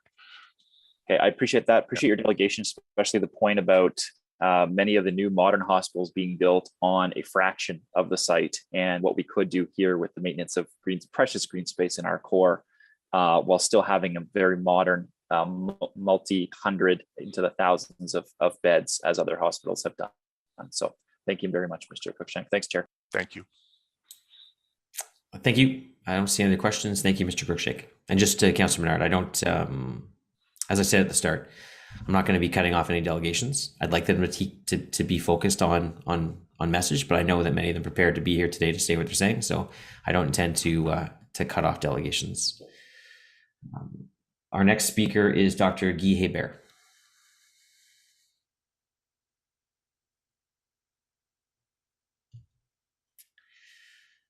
Is Dr. Hebert here?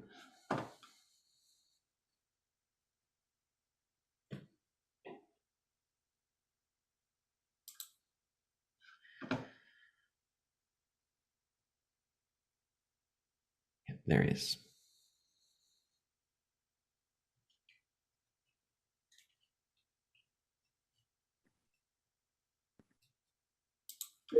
Good morning. I just discovered that I needed to join as a panelist. Oh yeah, that's always helpful. We can't hear you in the other room. I'm discovering new features of Zoom. I apologize.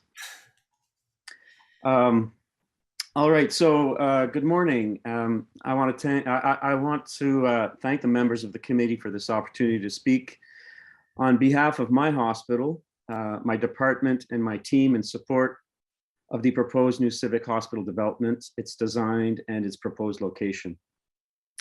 I'm the head and chair of emergency medicine at the Ottawa Hospital, and I represent approximately 150 emergency physicians, trauma surgeons, resident physicians, and over 400 emergency nurses, allied health professionals who provide world-class, critical and life-saving emergency care to our community every single day on the front lines. I'm also one of the trauma leads in our region's only level 1 trauma center, serving over 1.5 million people in our region and beyond. In the emergency department of a tertiary care academic health science center and level 1 trauma center, it means that we treat the most complex and seriously ill, injured, delivering the most highly specialized care in the region. We all know that this pandemic has taken an incredible toll on our community. I would put it to you that it has affected our frontline workers to an even greater extent and served to unravel the limitations and challenges of our existing century-old hospital. Our emergency department was renovated in 2003, adjoined to the main aging building, and built to treat 60,000 patients a year.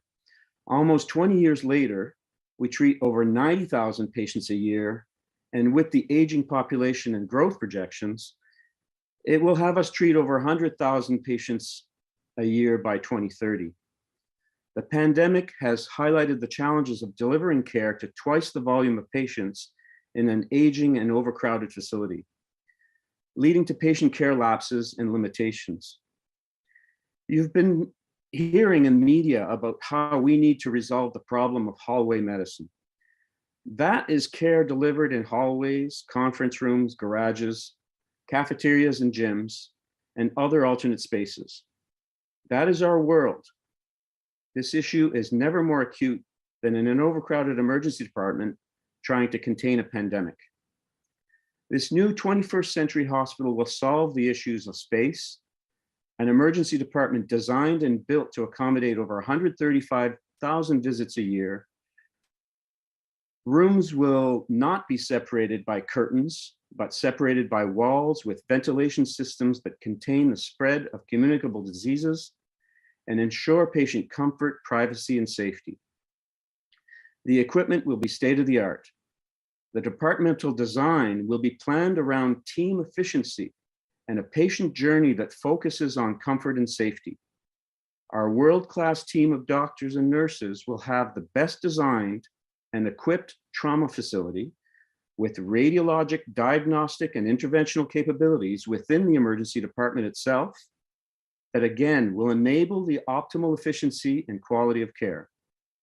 When a Code 1 trauma is activated, meaning the signal we call when we have a badly injured patient that arrives in our department, a team of over 20 highly skilled professionals, physicians and nurses swoop down to care for the patient with expertise and precision.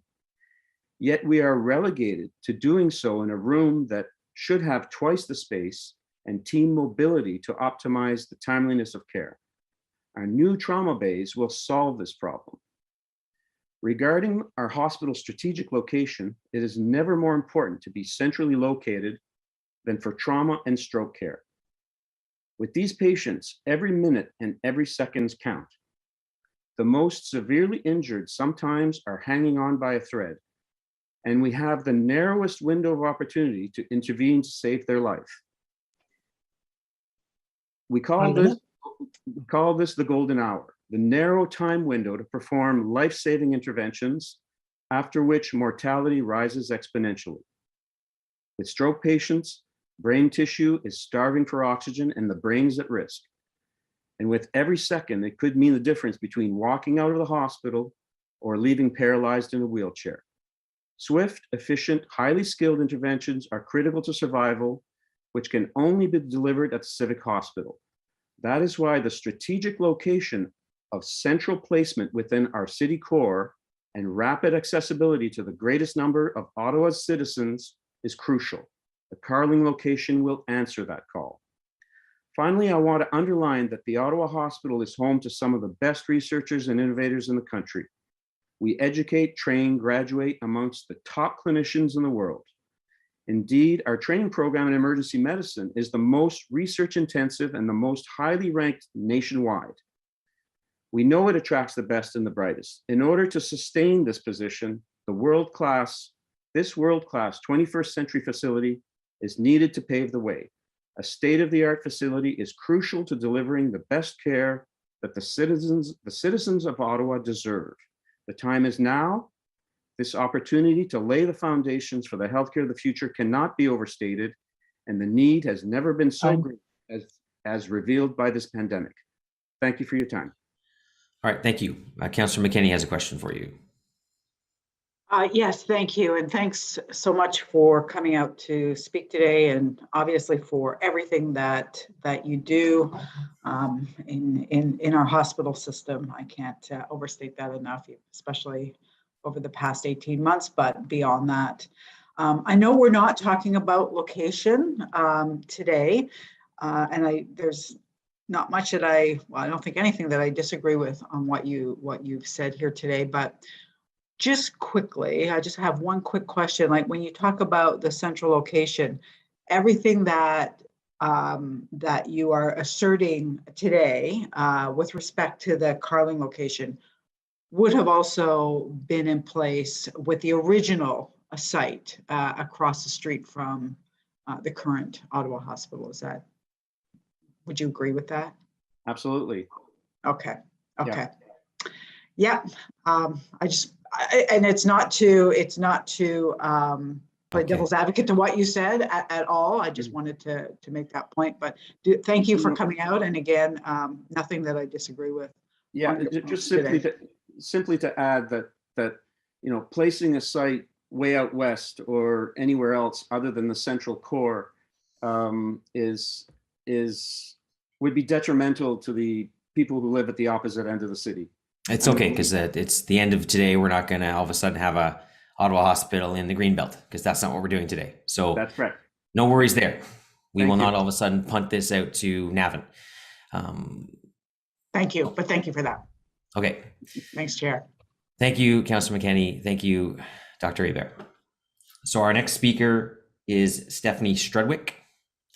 And then from that point forward, we will go with Karen Wright, Paul Surrett, and Monica Olney.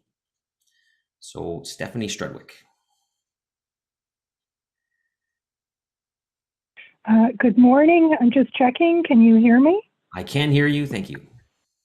Okay, thank you. I'll begin. Centertown already has limited green space, and the proposed site will take away valuable green space. Today, I just want to present a win-win situation. A win-win would be Tunney's Pasture, Booth Street Complex, or LeBreton Flats for reconsideration.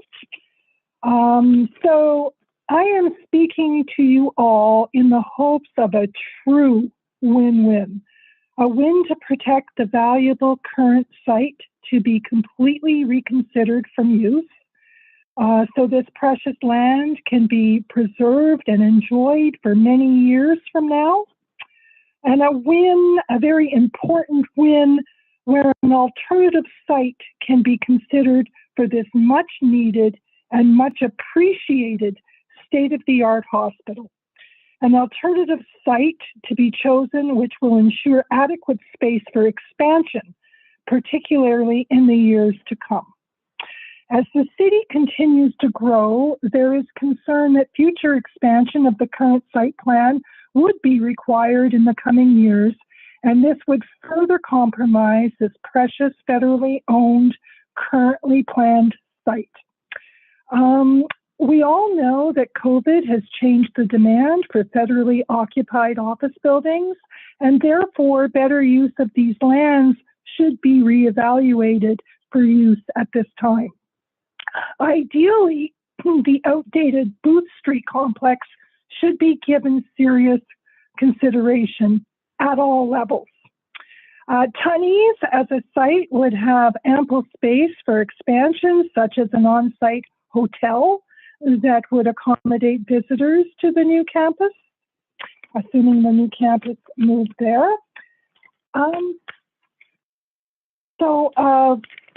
That pretty well wraps it up for me. I would say that LeBreton Flats, Booth Street Complex, and Tunney's be reconsidered. And I just want to thank you all for the few minutes or 2 minutes that you've listened to me. Thank you for your time this morning, and that's it. Thank you.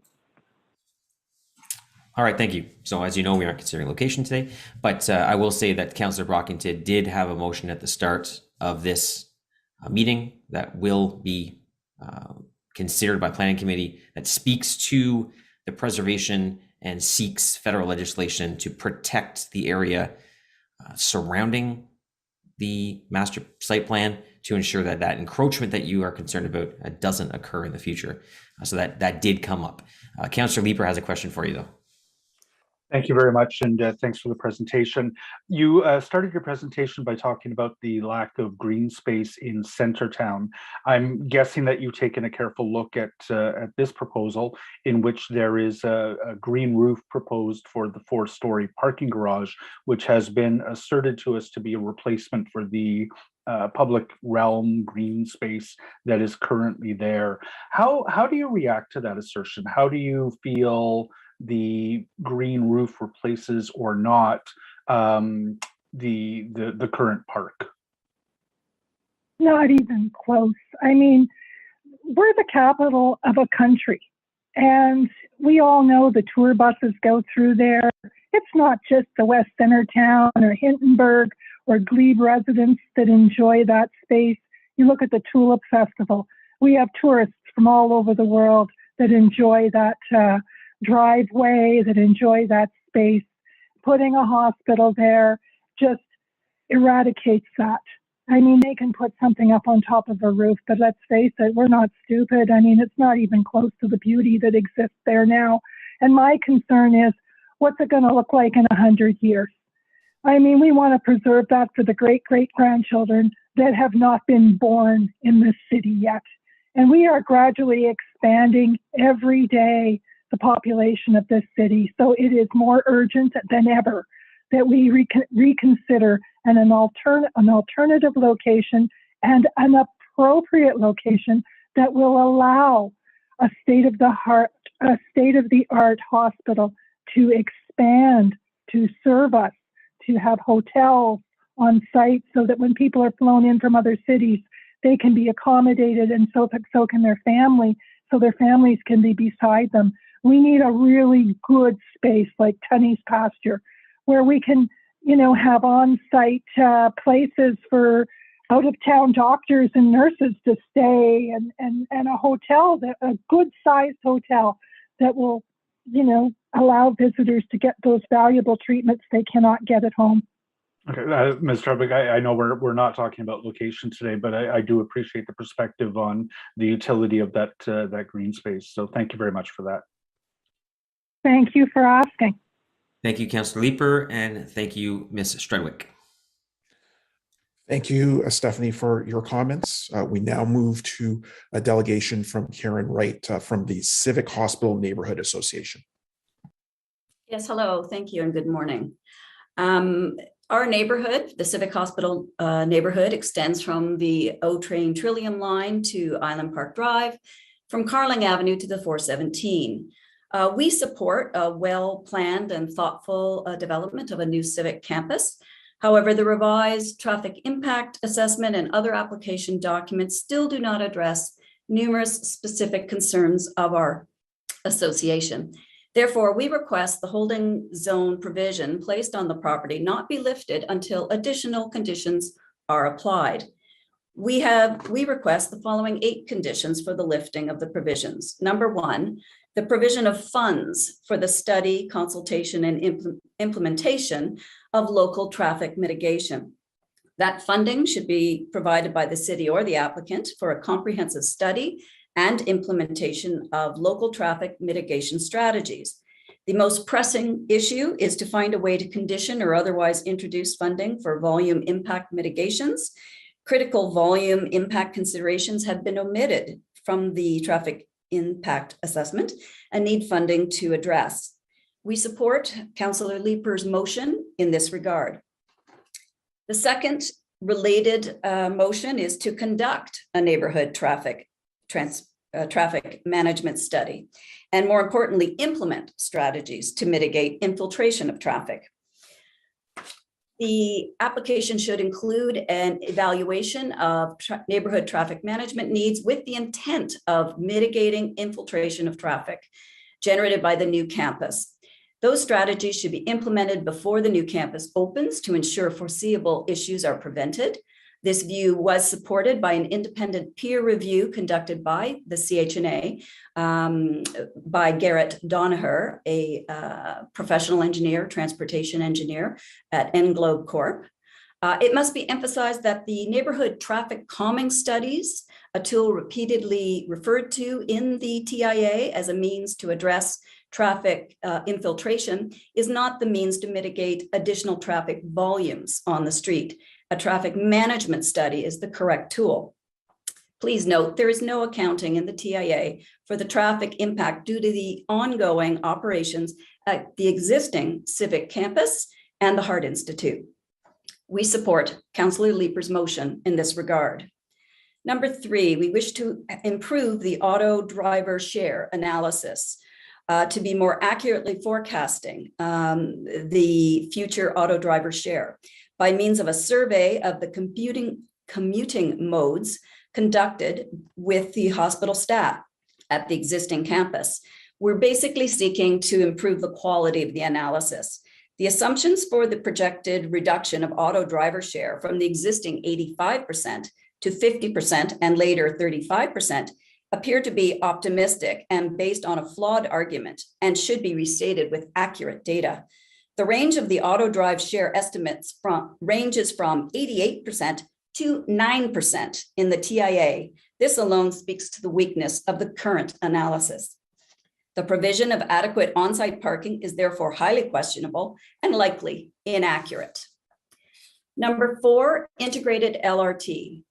The applicant should commit to providing an LRT station connection via either below ground connection to the existing station or below ground connection to extended platforms under Carling Avenue on the south side of Carling. We do not support a pedestrian walkover over Carling. Modal share projections will not be attained without this commitment. 1 minute. Number 5, thank you. Number 5, a below ground parking garage. We wish the garage to be further buried to align with the initial intent in order to preserve critical active green space in the community.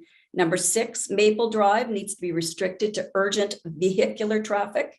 The revised TIA does not go far enough as it now describes not only the original intent of emergency vehicles, but includes other first responders, non-urgent transports, and some employee use as well.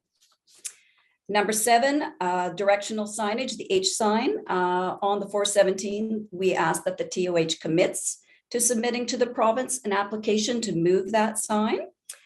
And we support Councillor Leeper's motion in this regard. And finally, number 8, a transportation monitoring oversight committee.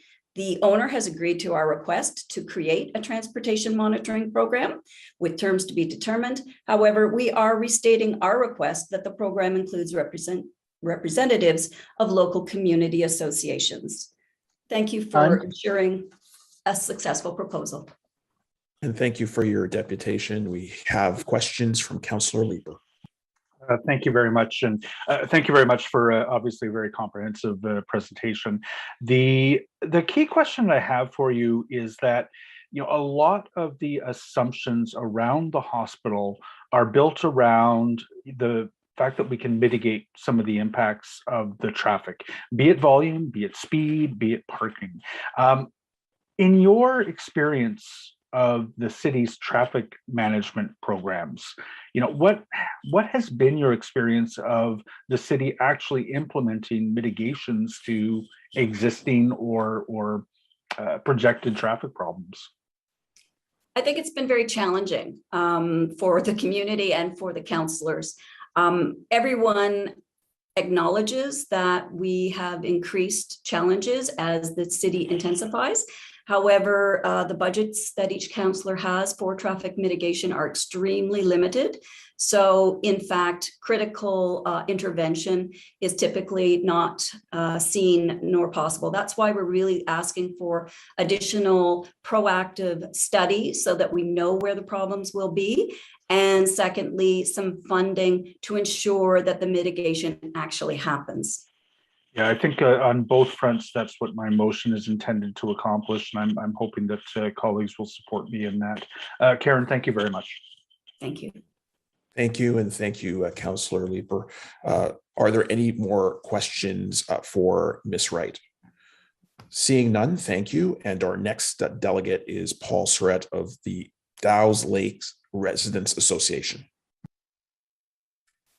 Thank you very much. Eric, could you pull up the PowerPoint that we sent you? And just for everyone on the call, we've got one PowerPoint with for 3 speakers here. Great, thanks very much. I'm starting my 5 minutes now, if that's okay. Great, my name is Paul Surratt. I'm a resident of Dow's Lake, which is a pretty beautiful 800-meter walk through Commissioners Park from the new Civic Hospital proposed site. And I'm a member of the Residents Association here on the special committee. So thank you very much for your time. Really appreciate all the work that's been done both by city staff, the hospital, and councillors. Very much appreciate the additional motions that have been brought by a number of councillors as well. So thank you to everyone for their work. Just one point right off the top. For us, this is not a question of whether one is pro or against the hospital. It's a ridiculous frame to use. I don't think there are too many people who would say, no, we wouldn't benefit from a new hospital. The question here is getting it right. And we agree with many of the concerns that have been expressed, including about site selection, but we're going to leave that to the side as per the instructions.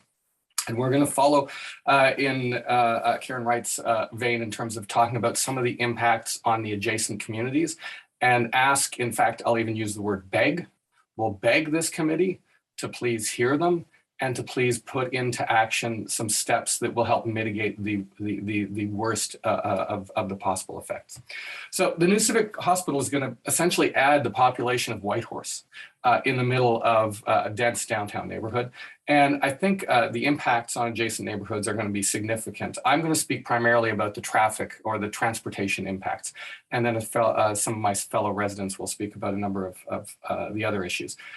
Essentially, what we want to say is that the city has a fiduciary and moral responsibility to ensure that the development of the hospital is done correctly and that it doesn't ask some residents to bear an unfair burden for something that will be for the good of the city overall. So we're basically asking you to ideally not lift the holding conditions until these issues have been addressed.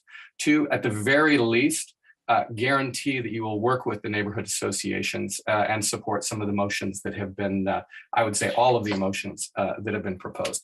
So let me just run you through a couple of our concerns about transportation.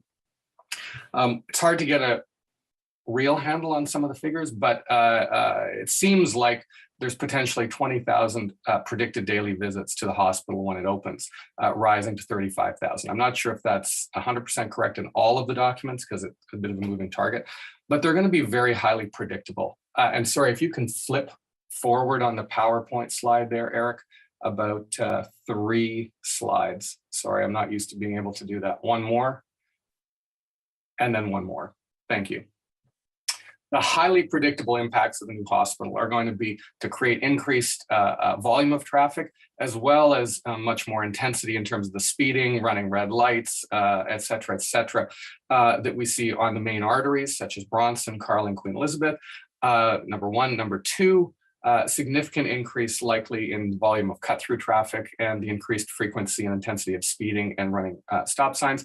And then on the residential streets, potentially becoming de facto overflow parking for the new hospital in many of the ways that I think the current Civic Hospital neighborhood have seen. Given that it's a community with a lot of seniors and a lot of children, this, we believe, will create significant dangers, both to pedestrians, cyclists, residents, visitors, and drivers who are coming in and out. We feel like the TIA and the kind of consultation so far has failed to consult us robustly and thus have largely ignored many of our, I think, very justifiable concerns. Next slide, please. So we're not just here to complain. Like Karen Wright's suggestions, we believe that there are lots of ways that if the hospital goes there, these issues can be mitigated. You can reduce the dangers due to cut-through traffic in Dow's Lake with a variety of mechanisms. You can reduce the dangers of the increased volume and speed on traffic, thank you, through a variety of mechanisms. You can use parking restrictions to make sure that we do not become a de facto overflow parking lot. And then we believe that there are a wide variety of policies that we can use, that the city can use to encourage public transportation and real-time transparent and publicly available data so that we can identify problems when they actually happen. Last slide, please. So basically what we're saying is it's easy to dismiss these kind of concerns as NIMBYism. We don't believe they are. We believe any resident in the city who was faced with significant impacts like this would ask City Council to live up to their responsibility and make sure all of these issues are addressed before construction begins and not after the fact. Last 2 seconds. So we're asking you to, number one, not raise the or not lift the holding conditions, and number two, if you do, that you absolutely guarantee that you work with neighborhood associations and concerned residents to address these issues. And many of the motions that I heard for the first time this morning, we support strongly, and we would love to have them passed, and a statement of commitment and principle that you will work to address these issues. Thank you very much. Really appreciate it. Thank you, Paul, for your comments. And we do have questions for you from Councillor Menard. Thanks very much, Chair. And sorry, I got kicked out of the meeting there just the very last second and then just came back in. So I missed the last minute, but I just wanted to thank you for being here and ask you to get a little bit more specific, if you could, Paul. And I'm not seeing your picture anymore. Hopefully you can still, oh, there we go. Again, my computer may be lagging a bit here, but I'm wondering if you can get a bit more specific about some of the concerns in the neighborhood. So I imagine overflow parking is a concern where there's cheap, free parking essentially, or no charge parking on those streets in this area. You know, parking hours, the cut through potential in this area. I just want to get into some more details, if you can, of what specifically those concerns are. I imagine from seeing the documents that you had sent me previously as well, that some of the modal share that the city is saying can take place is a concern given where some of those transit facilities are located and the lack of access for some of the other facilities like cycling and transit into the site, which of course we have motions on. So if you could just get a bit more specific, that would be helpful. Absolutely. Thank you very much. I'd bucket our concerns into kind of two main buckets. One is about safety and real danger, and the other one is about significant inconveniences. On the danger front, it's certainly the volume, the intensity of traffic on both the arterial streets and the residential streets. And there, I think we just have lots of evidence from previous changes in traffic dynamics in terms of the impact on this and other neighborhoods, where we're just going to see a lot more traffic, but we're going to see a lot more speeding, and we're going to see a lot more running of the red lights. I think it's totally plausible to imagine that a lot of people who want to get to the hospital are going to be feeling a lot of urgency, and therefore they will look for ways around the kind of speeding limits, et cetera, et cetera. So there's a series. So we have concerns that, both on Bronson, which is already dangerous for cyclists, pedestrians, especially for seniors and kids. Kids have to cross that every day, several times to get to school. Many Glebe residents and City of Ottawa residents crossed on the other way to get into the park. but also cut through traffic, which already exists, and it happens at a fairly high speed. So we're worried that this is going to be exacerbated significantly, and therefore we would want to work with the city to create a variety of strong incentives to make sure that that doesn't happen. That's number one. Number two, obviously, the inconvenience is more on the parking. I mean, and there it's quite linked, as you said, to we have significant questions, as Karen Wright raised, about the modal assumptions. I mean, the TIA itself clearly says that the modal assumptions are optimistic. I believe they use the word may not be desirable, given that they don't even remotely come close to what the existing Civic Hospital is experiencing. And therefore, our concerns on that would be, we would want to see a lot more thinking about how to manage the parking, how to highlight and really push public transportation, make it accessible, make it something, make it easy to get there without using a car. And so some of it is saying, well, we don't want to be an overflow parking lot for the hospital. You guys are, the hospital is designing this from scratch. It's entirely predictable. You have the experience of the old Civic Hospital to guide us. It's not going to be any surprise that this happens. It's just straightforward incentives. What is very surprising is that we wouldn't plan for this and address it better at this point. And so that's why it's not a pro-hospital versus anti-hospital. I'm not going to get into the site discussion. It is a question of, let's do it smart. And surely we can do a little bit better than this, instead of, and just our experience has been, we've been told, well, there's other opportunities. I understand there are other opportunities to get into this, but why wouldn't you come up with a better kind of approach, even at a high level, and a strong set of commitments right now? At the very minimum, the motions that have been described, that have been introduced, seem like very strong and reasonable ways to address some of these things. I would really appreciate that, and a principled statement of support for adjacent neighborhoods, so that it can be done fairly and justly, right? So that we're not being asked and others aren't being asked to really pay a high cost when it can be avoided. I'm not sure if that answered your question fully. It does. It is. That's very specific. You're very clear. Thank you for that. I hope that you might consider, being part of that group. I mean, I personally think we need to demand better here and hold this until we get better on the site specifics. There's a lot of things here that should be changing.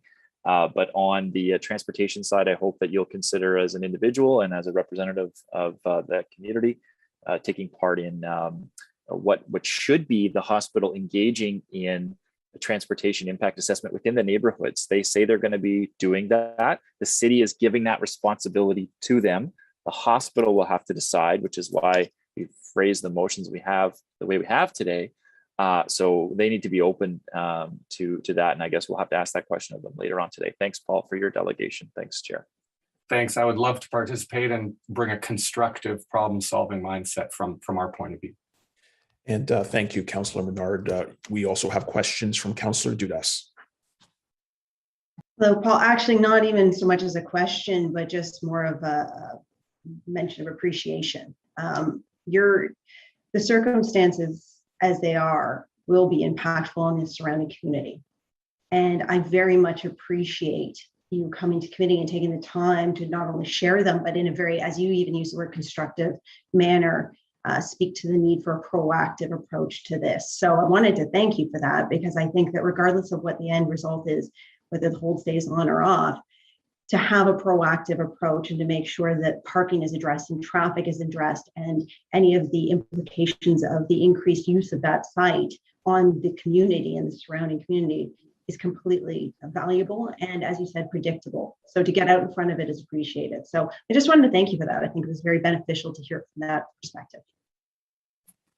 Well, thank you very much. And I believe a number of my colleagues are going to speak to related issues. So thank you very much to everyone and for all of the effort that I know it's a huge, huge project. So we very much appreciate the effort and we're trying to engage constructively. Thank you. Thank you, Councillor, and thank you, Paul, for your statements today. The next delegation is Monica Only from also Dow's Lake Residents Association.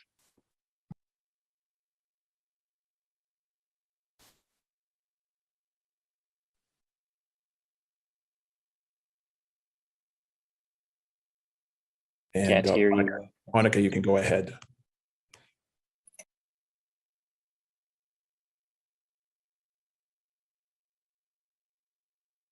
Still no sound, Miss Olney.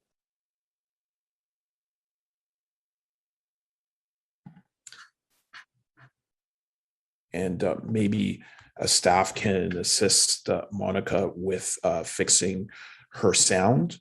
I think I see Joseph Frederico from the Residents Association also online. So maybe we go to Joseph first and then we can return to Monica. Absolutely, thank you. Can you hear me? Yep, okay. My slide is the last one, the colorful one. Eric, if you can move ahead to that, please. Thank you very much.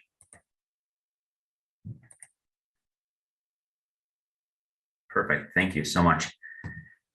Thank you for the opportunity to present today. The Dow's Lake Residents Association is fully supportive of a new civic campus and a center of excellence in care. But we have serious concerns about the environmental impacts, and we believe this project will put our values to the test. The official plan clearly states that what residents value most are distinctly livable communities, green and open spaces, and the unique characteristics that distinguish Ottawa from all other places. Ottawa is Canada's symbolic focal point. What we say and do in Ottawa matters. Climate change, floods in Cumberland, hurricanes in Dunrobin, heat waves felt by the most vulnerable in our community, such as those in Haringate and Overbrook. Events that were once generational have become perennial. We have declared a climate emergency, and in so doing, a commitment to climate action. The hospital's environmental impact statement clearly states that the new civic campus at Dow's Lake will impact on wildlife, birds, vegetation, and mature trees. The master servicing plan clearly states that stormwaters from the site will continue to flow into Dow's Lake, affecting fish habitats and waterways. Through the Rideau Canal, waters from Dow's Lake flow into the Ottawa River, our main source of drinking water. What does the evidence tell us? In 2019, researchers from Carleton University found that the experimental farm helped reduce the city's temperature and air pollution. Is it reasonable to pursue a policy of intensification while at the same time reducing urban green space by more than 50 acres?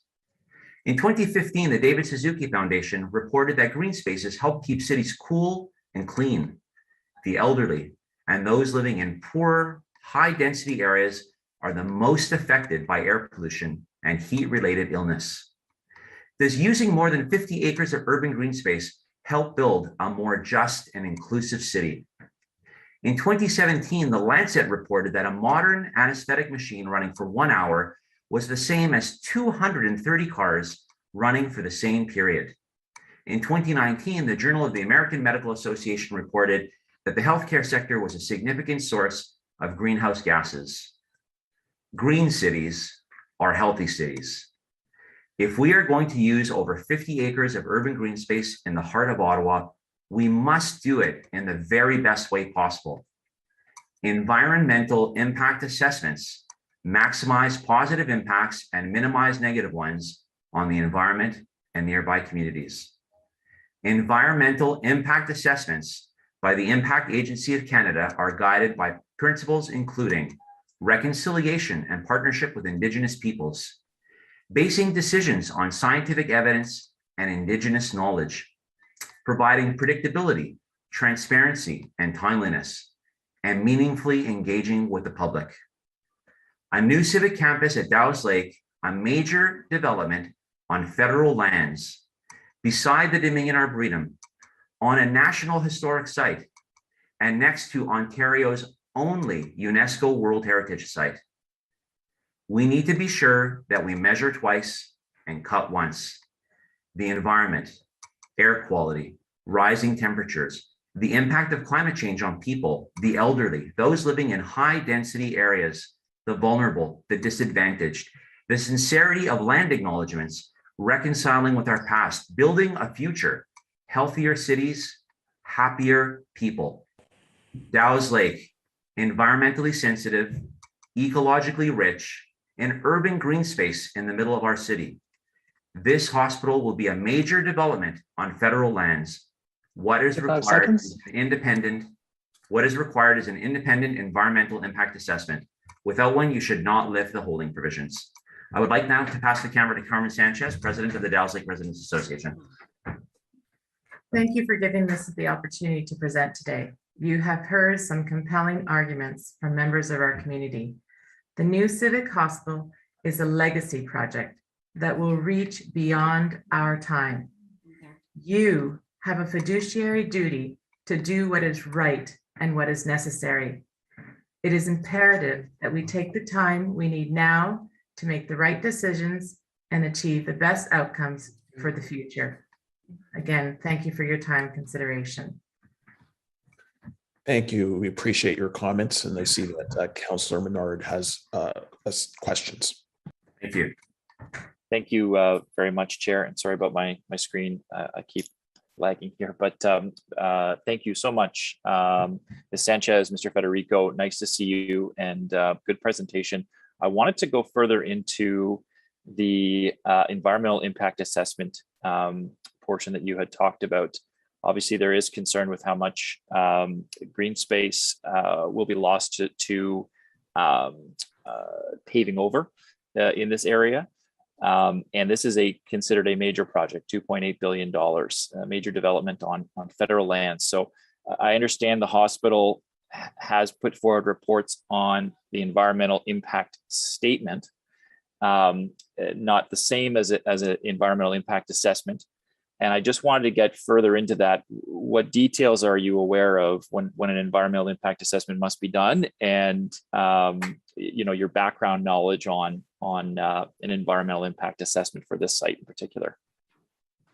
Well, my understanding is that the environmental impact assessment through the Impact Agency of Canada is something that is commonly done and often even required for a major development on federal lands. And I think that much of what I'm hearing throughout many of the presentations today, many of those issues would be captured by the environmental impact assessment.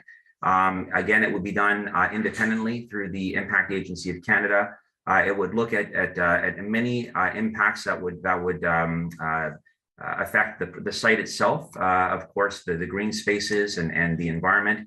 It would look at the economic and environmental impacts beyond the site, and certainly looking at other elements in terms of transparency, predictability, accountability, and obviously with a project of such magnitude, I think that all residents, are looking for those kinds of elements in the expenditure of public funds. Especially in the magnitude of billions, rather, I should say. Thank you for that, Chair. I don't know if staff have information about this that we don't on the environmental impact assessment. It may be worthwhile going to them just to hear about that. It's obviously a pretty major piece. I'm wondering if that is possible. At this time, I'll entertain hearing from staff briefly.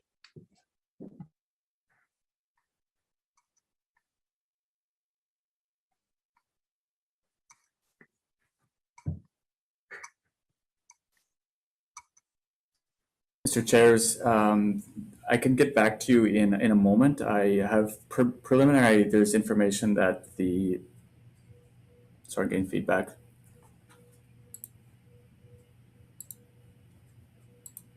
I apologize, I had some feedback there. The federal government does have to do an environmental assessment impact, so that's being held at the federal level through Public Works and Government Services Canada, and I can I'll provide some notes in a moment if I just go through and see exactly the details of that impact assessment, but that's not a study that is part of kind of council approved studies that the applicant had to submit to staff. It's more of a federal level. And in the interest of time, would it just make sense for when we hear from staff and ask staff questions to get more of some more detail around the federal EA process? I think it would. So it's just good that you'll be able to address that. So I do appreciate staff's intervention here on that, and that we'll be able to hear more on that later. Thank you, Chair. I appreciate that and appreciate the preliminary information. Obviously, that's going to be extremely important. This area is sensitive. There have been a lot of studies done here about the sensitivity of this site next to, again, a UNESCO World Heritage Site. So I guess, Mr. Federico, thank you again for your presentation. I do think it makes sense to get this right. And there's still a lot of outstanding issues, and I'm really hoping our folks make sure that we're pushing for better on this, in particular on the site itself. And really appreciate your intervention here. Thank you. Thank you, Councilor Menard, and thank you, Planning Committee. Thank you. And are there any other questions for this joint delegation from Dow's Lakes Residents Association?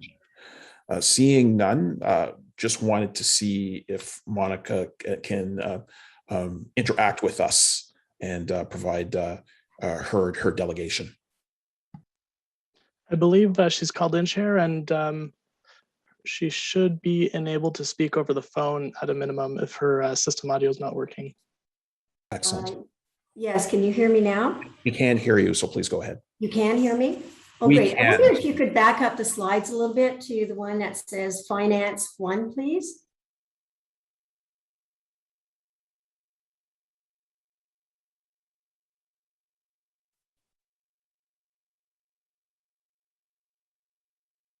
Okay, I'll start. Good morning to the members of the Planning Committee. My name is Monica Only, and I'm making this presentation on behalf of the Dow's Lake Residents Association. I'm going to speak about the costs associated with this mega project. But let me start by saying that the city must not lift the holding conditions until there is more clarity around the costs and how they are to be apportioned. There is significant lack of clarity regarding the realistic cost of the Civic and who is to pay for what. Accordingly, the city is potentially assuming a high level of financial risk. So given this lack of information, lack of transparency, and given the potential high financial risk to the city, let me reiterate that the city should not lift the holding provision at this time. Next slide, please. This slide will give you an idea of why we believe the costs for the hospital are either outdated or highly optimistic. Here we compare the Oakville Hospital, which opened in December 2015, to the numbers we have for the new Civic, scheduled to open 13 years after Oakville in 2028. As you'll see from the slide, Oakville opened with 340 beds. We're expecting 640 beds on opening of the new Civic, almost double. Oakville has 1.6 million square feet. Ottawa is expected to have 2 million square feet at opening, 25% more than Oakville. The cost for the hospital at Oakville was $2.7 billion versus the estimate that we have for the new Civic at $2.8 billion, a mere 3.7% higher than Oakville at a difference of 13 years. So different metrics. We can look at the Oakville Hospital having paid $8 million a bed. Yes, that's $8 million a bed, or roughly 1,700 a square foot. Whereas the new Civic comes in at 4.4 million per bed, or 1,400 a square foot. Other numbers that are interesting, the contribution from the city of Oakville for their new hospital was $130 million. We do not know what the city of Ottawa will contribute, if anything. In Oakville, there were no increased city taxes. We do not know if there will be an increase in city taxes here in Ottawa. And in Oakville, the community contribution was $60 million. In Ottawa, the community is expected to contribute $700 million. Next slide, please.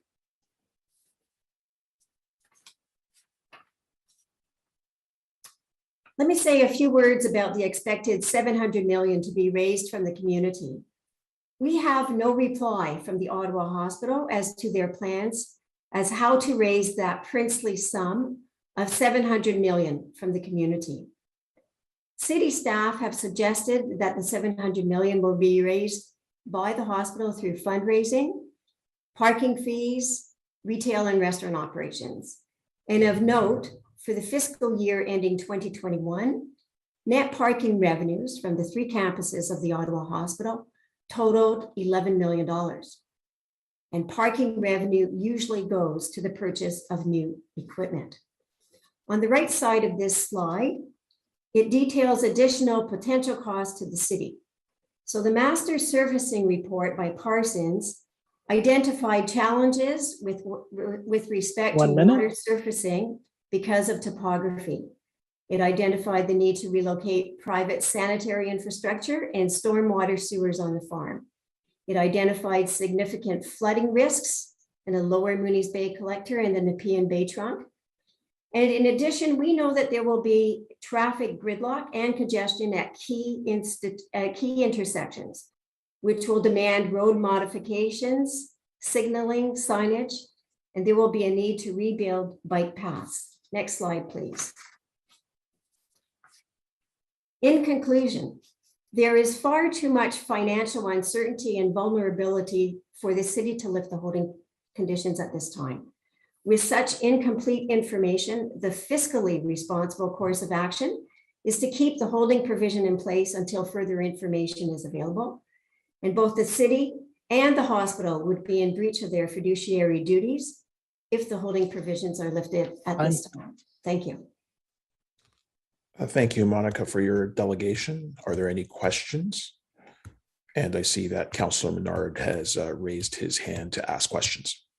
Thanks very much, Chair. Just very quickly, thanks, Monica, for that presentation. I'm wondering, do you know if Oakville, when they were deciding on their site plan and their hospital, if those costs were known in advance of that decision? No, I don't know the answer to that. Okay, be useful to know from staff if that was the case. Not that that factors in too much. We have our own decision to make here, and obviously knowing costs for the city before making a decision is important. So thank you. And I see that Chair Moffat has also raised his hand.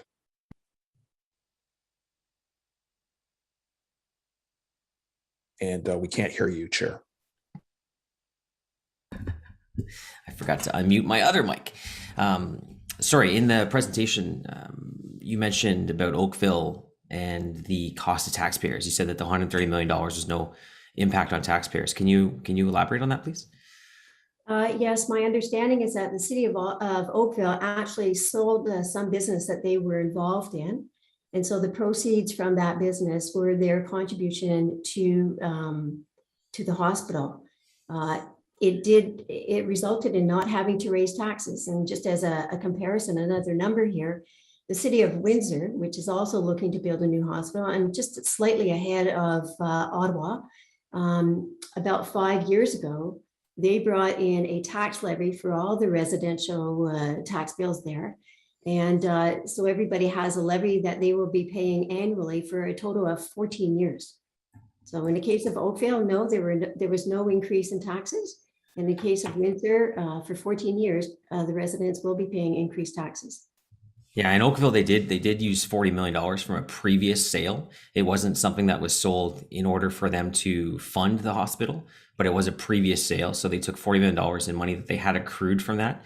They also took out a debenture of $90 million to fund the rest of their $130 million. So in reality, those two numbers would have an impact on taxpayers at some point because someone has to pay.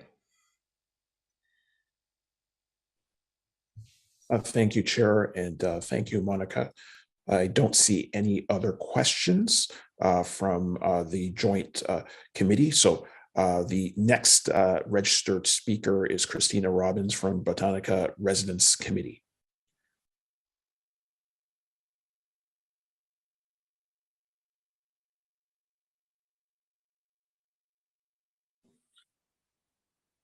Good morning. My name is Christina McKenney, and I am a concerned citizen of Ottawa and the chair of the Botanica Residence Committee on the new civic development. We are directly across from the observatory on Maple Drive. I guess I would begin by saying that a lot of the concerns that I had in my address mirror much of what has been said by the Civic Hospital Neighborhood Association, the Dow's Lake Association, and certainly Joseph Frederico's presentation on the need for an independent environmental assessment. Let me begin by saying that we, like all of you, obviously strongly support a new hospital in Ottawa.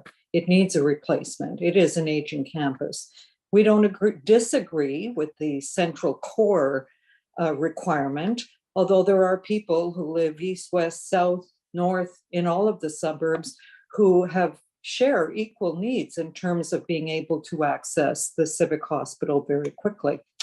We've been fortunate neighbors of both the Civic and the Central Experimental Farm for many years, and that's why we are acutely aware of the need for both. One providing essential health care when we need it, and the other protecting our well-being and shielding us from pollutants and the climate crisis that we're all facing.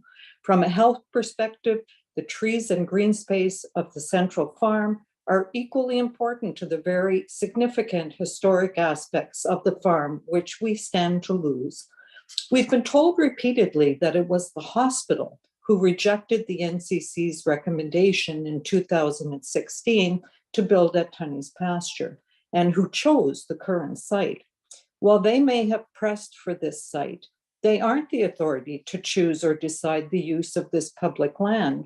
That decision could only be made by the NCC and the federal government as the guardians of that land. But they are supported by provincial and municipal officials, each with your associated responsibilities. The province for hospital funding and the municipality for infrastructure and planning support. So we didn't expect this from a hospital board, as they should be equally concerned with our livability and the well-being of our community. Did anybody point out the potential difficulties with this particular choice of land and argue that the NCC's original decision was the right one? We're still asking that. We should at least have an understanding as to how and why the decision was made. No one has ever answered that. The city's own study of the dangerous effects of heat islands and the Carleton University study of the benefits of the green space at the farm should be enough to persuade anyone that we need both the hospital and the farm left intact if we're to thrive as a healthy community. We have watched in horror the ravages of forest fires throughout Canada this year, and we know with certainty that we need more, not less, environmental protections. Some of the issues specific to the site, which others have mentioned, it has the largest footprint of any recent modern hospital, and we question the 3 large towers. They seem unnecessarily included and expanding the footprint. The farm is not protected, contrary to agriculture's contention that it continues intact since 1886, and this should be of concern to all Heritage Committee members. The removal of mature trees and wildlife in 50 acres will have negative impacts, and the 2 green spaces mentioned will not come close to compensating as replacements. There will be no underground parking, although the design now seems to speak to some partial planning to have some of it underground. Parking is underestimated. Traffic remains largely, the traffic projections remain largely unchanged and need to be studied closely. The fact that the LRT doesn't bring individuals to the entrance of the hospital, again, has been addressed numerous times. A final comment on the traffic: combining a hospital of that magnitude with the development of at least 12 new high-density towers on the north side of Carling is going to create gridlock at numerous intersections in the city. It's not the optimal location. It's too close to Dow's Lake. So we have a number of other remediation issues that we raised in our submission, but I won't go through those. We would agree with the other associations that the holding provision shouldn't be lifted until the concerns on costs and on the environmental assessment, where there should be an independent assessment, and until the traffic studies have been redone with more accurate projections. I thank you for the time to address the committee. We just think that before we proceed with a project with well over 2.8 billion, we should be able to answer one question. Why is this site superior to the original NCC recommendation? Thank you for your time and for your work. Thank you for your statement. Are there any questions for Ms. Robbins? Seeing none, thank you for your delegation. The next delegation is Nico Fleming. Oh, sorry, the next delegation actually is Eric Schiller of the Ottawa Water Study Action Group. Hello, everybody. Can you hear me? We can't hear you. Okay. My name is Eric Schiller. I'm a retired. Well, I cut it short because he said like 1 minute. In the Civil Engineering Department of the University of Ottawa. And while I was there, I taught environmental engineering and water resources. And listening to all you people here, it's obvious that the planning for this hospital site and its construction has gone through a turbulent time. And I suppose many of you are glad you're finally getting to the end of this. You can make a final confirmation and get on with the work. I would like, along with others, just to say there's one more thing in my mind needs to be done before this goes forward. And that is a thorough and adequate environmental impact assessment must be made. There has been some kind of an environmental assessment, but it's not, in my mind, been thorough or adequate. And there is a federal procedure for doing such an environmental assessment. You might say, well, what's this? Why the environment? We are living in the edge of an environmental crisis. The west of Canada is suffering a severe drought. We have wildfires like we've never seen before. The ocean is heating up, and so we have hurricanes of unusual force and intensity causing flooding and climate disturbances all around the world. The glaciers of the world are disappearing. And if we look north from Canada, our polar ice cap, from the time we started to measure this in 1975, the area of the polar ice cap has gone to half. Half of it is left, and the ocean is slowly rising. Well, you might say, well, wait a minute. What's all that's got to do with planning a hospital in the center of Ottawa? Well, whatever we're doing now, we're not doing it right. The world scientists in the climate tell us that this is the decade that counts, 2020 to 2030. Now we've got to change course. And we're supposed to be reducing climate carbon emissions by 1/2. We haven't even begun to go down yet. We're going up. There's something wrong here. We've got to change our paradigm. We've got to change our way of thinking. I'm very glad to hear that the restraining conditions are going to be kept. I would highly recommend we put a pause on this whole thing until we do an adequate environmental assessment. Now, let's go back to the sites. It's planned to put this hospital on the experimental farm. This is a treed lot. I'm glad to hear there is some concern to try and keep as many of those mature trees as possible, but many of them will go, perhaps hundreds of them. Trees are important. They consume 30% of all the carbon dioxide produced by humans. And the idea that we will now plant some new trees is ridiculous because it takes decades to grow a full growth tree and so it can do its work of absorbing carbon dioxide. The new little trees we don't have enough time for them to reach their mature growth. The other thing, as I look at the hospital at the experimental farm, there's a massive amount of space put into parking, a flat level parking, a parking garage. It all assumes a car-centric culture. That cars and trucks are part of the problem. They are producing 20 to 25% of all the carbon dioxide, which is creating the problem. Or you might say, well, we're going to go to electric. That is a partial transition, but eventually we have to think more of public transportation. And this site at the experimental farm will require massive environmental damaging structures to cause this parking that is planned. There's 1 minute. Half of it isn't now. Well, by contrast, let's look at the other sites. We can't help but look at Tunney's pasture when we're thinking of the environment.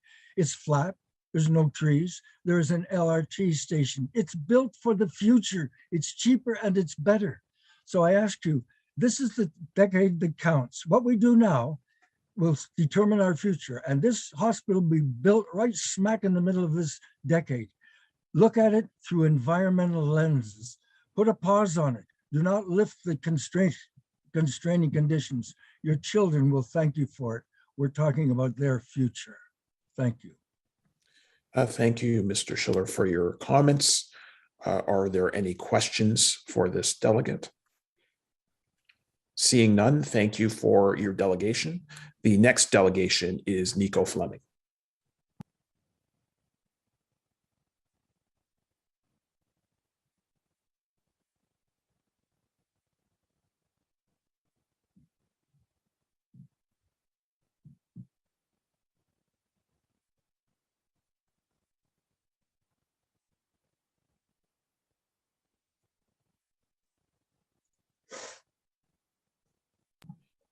And I don't know if Nico has joined us.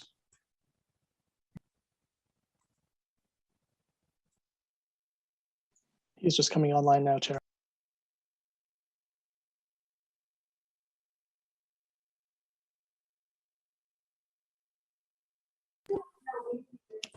And Nico, you can go ahead. Hi there, can you hear me? Yes, we can.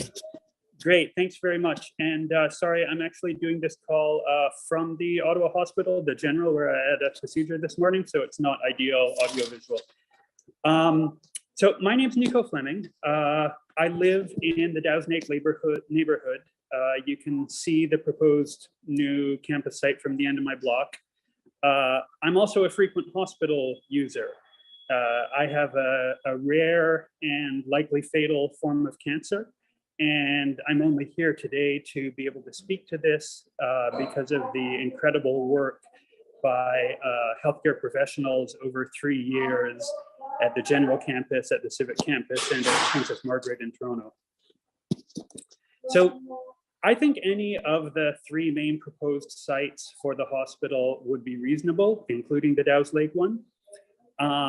I certainly know from my experience working on large government projects that the surest way to significantly delay and possibly kill a major project is to constantly change major design aspects, change location decisions, things like that. And I think hospitals are too important for that. You know, Ottawa has a growing population. We need an expanded hospital that's state-of-the-art that can support that population. I'll also maybe talk for a little bit about my neighborhood right at Dow's Lake. It's a lovely neighborhood. It has the lake, it has fabulous parks. It's also, on average, not everybody, but on average, a quite wealthy and privileged neighborhood. And I kind of fear that there's a view among some people that, you know, a new hospital is great in theory, as long as it doesn't go in my neighborhood. And hospitals are there to support everybody in the city at their times of most need. And I think particularly, they're there for lower income people and people with other disadvantages because they tend to have worse health outcomes overall. So I really hope that proposals for improving specifics to the proposal at the Dow's Lake site are made and taken in a spirit of, you know, making feasible improvements, because that's always a good thing to do the due diligence on a project. But we can't allow that to happen in a way that will subject a project that's this important to endless delays or to sort of the death of 1,000 cuts. That was really all I had to say. Hospitals are very important. They're there for all of us. And I would ask everybody on council to please help this get built at the site where the land has been provided in a reasonable amount of time. Thank you for listening. And thank you, Nico, for coming out and providing us input on this file that's before us today. I see that Councillor Menard has his hand raised to ask you some questions. Thanks very much, Chair, and thanks very much, Mr. Fleming. And I appreciated your email on the subject as well. I just got back to you not too long ago, and very much understand the sentiment in there. And I think, that is what we've been trying to do through this process, is to improve what's on that site and how it works, how it functions with traffic in your neighborhood, how it works with modal share, which we say we really want to improve going to that site, or else we will see that congestion. How to make sure that there's green space to be enjoyed by folks in that neighborhood still. And I think you also nail it, that we want a new modern hospital. And I guess the key to that is, how do we get there? What do we do to make sure that it's as best designed as possible? That's the only question in front of us. And so in terms of any delay from getting it right, I think it's important that, and I'm sure, and this is the question to you, is I assume you also recognize that some of the cynicism people may be feeling about the site selection goes back to the 2016 decision. And that without that, we may not have had so much cynicism around the site and the way it's designed in terms of a delay. And I expect you also recognize that. And that's really my only question to you, and just wanted to wish you well and thank you for being here. Hi, yeah, could I answer that just for a second? Yes, absolutely. Yeah, so I mean, I do understand the concerns that I've certainly heard from people about the decision being made. I guess my perspective on that as a longtime federal bureaucrat is that, advice provided by, bureaucrats at an organization like the National Capital Commission is sort of based on their own expert assessment of the decision factors facing them. But it's the elected officials like you and like provincial MLAs and like federal MPs who we, the public, elect to actually take those decisions. So the fact that elected officials chose a site that was different from the site that the bureaucrats recommended, I don't see that as in any way illegitimate. I see that as the system working actually the way it's supposed to work. Okay, it's important to have consultation with folks as well when those things are done. So I appreciate that. Thank you for being here once again, and wishing you all the best, and look forward to our continuing discussions on a whole variety of topics. Thank you. All right, thank you. Thank you, Councillor Menard. Are there any other questions for Nico? Seeing none, we just want to provide our heartfelt thanks, really, for taking the time to be with us this morning. And our next delegate is Debbie Grinsdale.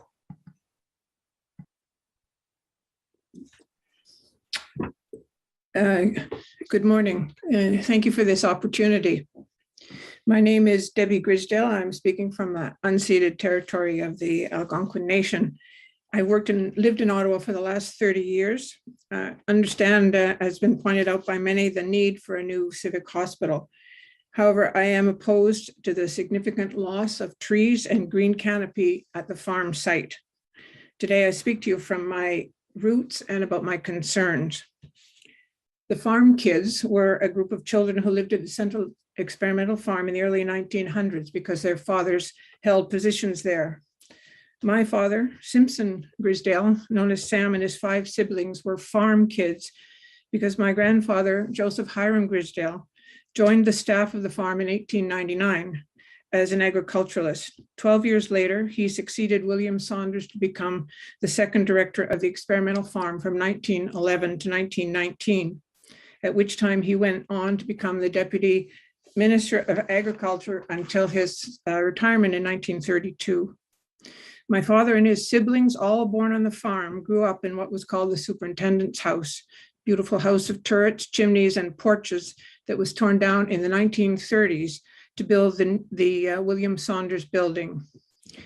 I grew up hearing endless stories, particularly from my dad and my aunt, who were the youngest in the family. For me as a child, the farm was a place we visited regularly. In more recent times, my own family has planted 4 trees in honor of my parents and other family members in various areas of the farm. One of those trees is at the Dow's End Lake of Prince of Wales, across from the site that we're discussing, and is likely to be sacrificed when the Prince of Wales is surely to be widened because of heavy traffic flow and congestion, as was indicated by the plans shown by earlier speakers. For me, the farm is a sacred place. My personal story is rooted in its history and in my own connection to this beautiful oasis of greenery, trees, and peace in the center of our city. In 1997, the entire Central Experimental Farm was declared a National Historic Site, recognizing it as a place of profound importance to Canada. The plans for the Dow's Lake Experimental Farm site have major consequences for green space, loss of parkland, defacement of National Historic and UNESCO heritage sites, and overwhelming traffic issues that will impede access to the hospital. And those have been discussed at length earlier. In 2021, in the midst of a full-blown climate crisis, it seems unconscionable to me that the felling of nearly 500 or more mature trees is being considered. I acknowledge the motion that was laid out earlier about tree conservation and planting, but newly planted saplings cannot replace what mature trees do for the environment. Ottawa's climate change master plan identifies as priority actions the development of a climate resiliency strategy and the application of a climate lens to planning.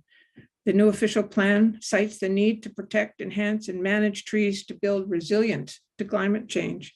Higher temperatures and extreme heat will increase the need for passive recreational areas to protect at-risk populations. This includes access to green spaces that have tree canopy and shaded structures. This is what the site at the farm represents. We are in the midst of a climate emergency, and during the above average temperatures that we saw in Ottawa this past summer, one only had to visit the farm, as I often did, to see many people picnicking, walking, bringing their kids to play under the shade of the 1 minute welcoming canopy. If this section of the farm is sacrificed, a precedent will be established that would make further incursions into the farm easier, and more green space will be lost. The farm faced a somewhat similar crisis in the 1950s when the Civil Service Recreational Association was looking for a new home for the RA Center. The board of the association concluded that the Arboretum would be the perfect spot. Wiser heads prevailed and the plan was dropped thanks to the interventions of several high-level officials and scientists. It took conviction and vision to save the Arboretum.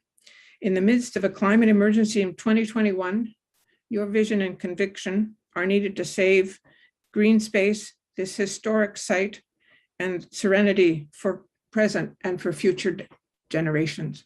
Thank you. And thank you for your comments. And we have questions from Councillor Menard. Thanks very much, Chair. Thank you, Ms. Grisdale, and for all your advocacy on a variety of topics in the community. Thank you for being here today. And I'm glad you touched on heritage. It is something that we heard a presentation early on. And of course, we have members of Built Heritage Subcommittee with us. And you did speak to that. So I guess the question for you is I'm not sure if you've had a chance to look at the cultural impact heritage statement and what it says. But one of the things it says is that the east of Maple Drive, occupied by Sir John Carling building from 1914 to 1969, the historical value of the entire property has been devalued, and the cultural impact of the new development will be minor or negligible. And I'm wondering how you square that with the fact that the Central Experimental Farm in its totality was declared a National Historic Site in just 1998. And what do you think about those statements?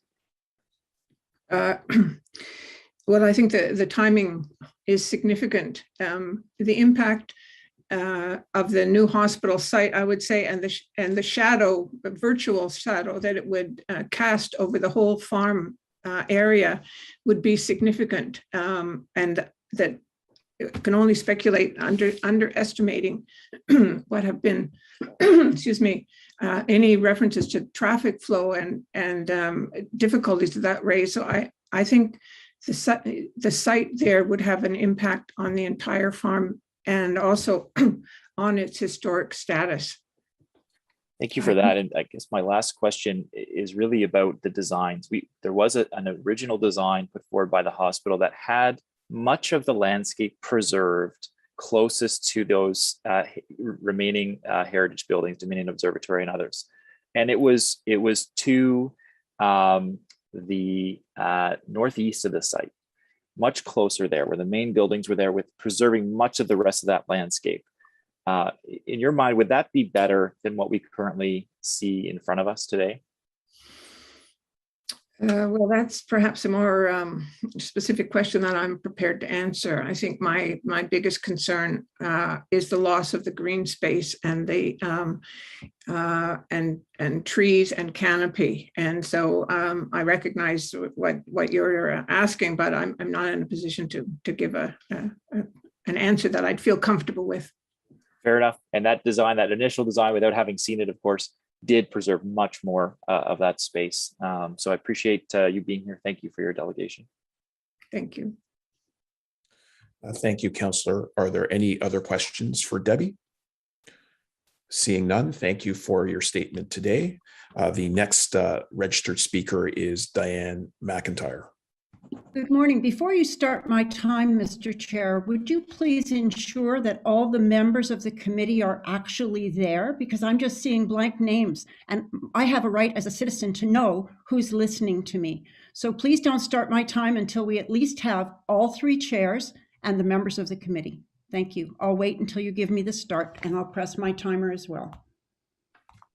Well, the platform does allow people to turn off their cameras.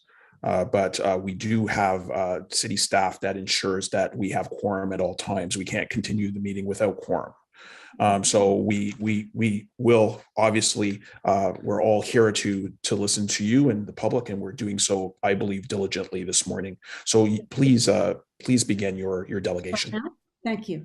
Good morning. My name is Diane McIntyre, and I've lived in the city of Ottawa for 53 years. Thank you in advance for listening carefully to all of us who care about the future of our city. I understand the need for a new campus of the Civic Hospital, but I have numerous concerns about the design and site recommendation of the proposed hospital rebuild. More than 8,000 people participated in NCC consultations that concluded that federal land at Tunney's Pasture would be the best location. And I agree with those conclusions, so I want to start there. During the NCC consultations, more than 85% of the participants ranked traffic-related issues and site accessibility integrated into the transportation network as being very important. As our planning committee, you know how many approvals are being sought for major new builds along and nearby Carling Avenue Arterial Road from Bronson, Booth, Rochester, Preston, Bayswater, and Fisher. I ask that you keep the holding clause in place and prevent any future hospital development from going forward until an in-depth traffic study is completed to fully assess the collective new traffic implications of all of the proposed developments. It's important that we do it collectively. Carling Avenue is already congested and the Carling-Bronson intersection is often a major bottleneck. We must have clear, easy access to a hospital. The transportation impact assessment, which I attached to my presentation, shows a number of circles which include some traffic, but certainly exclude many others. For example, that traffic impact study excludes an 18, 45, and 55-story tower and a 26-story proposed tower at the corner of Bronson and Carling. Each of these will generate major traffic and create traffic gridlock. So a lot of future developments have been left conveniently out of the study. And it's important that we do a comprehensive study and truly understand the implications of traffic at this location before you give it a green light. The world has been warned by the IPCC that we've reached code red for humanity. The City of Ottawa new official plan sets a target for tree canopy. This is a laudable objective, but we'll never get there if we allow the destruction of over 600 mature trees and just pave it all over. The Parsons Environmental Impact Assessment does not fully account for all the trees that might be lost by this study, nor does it account for the ancient hedgerows. But to its credit, it does point out various regulations in pages 7 to 11 of that study, by the way, that should halt construction. Study things such as the Migratory Bird Act. So my hope is that you will vote wisely for a continuation of the holding clause until all authorities and interested bodies have been fully consulted, because that environmental impact report shows many that have not. Ottawa needs the Central Experimental Farm as a cooling oasis. I don't have time today to address all of my concerns, but briefly, I also worry about the site's suitability as it's located on a seismic fault in an area that may have Leda clay. The site's selection lacks regard for many other things, which I won't list, but it is in my written submission. I do hope you'll listen to the concerns of all of us who've taken the time to prepare and participate today. We are the unpaid consultants who want to ensure the future security and well-being of our neighborhoods.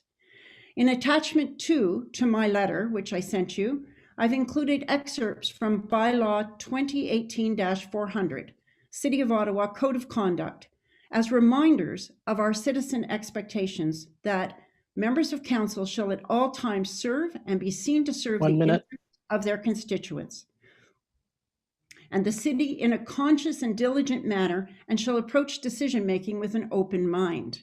I feel like the decisions here have already been made, and yet you don't have open minds, all of you. Decisions made here must reflect the ideas and inputs from engaged citizens. Those will be better decisions. In my attachment 3, you'll notice I attached a letter of citizen participation. It's an old document by Arnstein, and it's my plea that what is said today is heard and considered and not just tokenism. In closing, I value the Civic Hospital, and I understand the need for a new campus, but I strongly advise the Central Experimental Farm is not the best location and urge you to retain the holding clause until all the implications of this development are fully understood. We must plan carefully for a sustainable future. Please remember that we elected you and trust you to make good decisions on our behalfs. Thank you. And thank you. Questions from Councillor Menard. Yes, thank you very much, Ms. McIntyre, for being here. Nice to see you. Good presentation. I have two main questions. The first is on the mention that you made of the transportation impact assessment. Yes. And I see in your submission that it appears that the consultant that undertook it omitted from the traffic circulation calculations 12 other area developments. That is correct. Representing thousands and thousands of new units in the area, with other buildings of 18, 45, 55 stories, 26 stories, and others. I'm gonna get confirmation from staff about that afterwards. It appears that is the case. What is your view of this? How did that happen? Have you asked staff about that? Have they got back to you on that particular point that you're making? Because I think it is an important one in terms of the concerns we're hearing in the surrounding neighborhoods about this in particular. Thank you, Sean. I have not addressed this specifically with staff. I know others have. I've spent days and days in the Ottawa room at the public library trying to get background information on the farm and so on. And I've unearthed a lot of other documents. What I've attached to my letter today as attachment 1 is section 3.1.4.2, other areas development. And if you look at that attachment 1 of my submission to you, you'll see that they took a 600-meter radius from the corners of the future site. As you know, the recommendation should be far more than that. This does not even reach Carling and Bronson. So I'm very concerned about the size of the traffic study that was taken. I think it's limited. It doesn't even go to the Queensway exits. And I really think that traffic has to be a concern for a lot of the reasons that others have spoken to today. The safety of children crossing to the schools like Glebe Collegiate, the safety of local residents with all the cut-through traffic. I can imagine cars speeding down Sherwood Drive. I mean, cars will be speeding everywhere. And already we know that cars aren't stopping. As a cyclist, who doesn't have a car, by the way, folks, I'm not contributing to those gases. I want to be a cyclist until I'm 100 years old. And that gives me another 27. Maybe this development will be finished by then somewhere. We do need a hospital. We do need a hospital, but traffic has to be a key consideration, and I urge you to hang on to the holding clause until a thorough study has been done that looks at the implication on all the streets, not just the cars, but the bicycles, the children, the seniors trying to cross the street, people like me trying to get to the hospital on my bike. So, you know, I have not addressed this specifically with staff, but I know others have.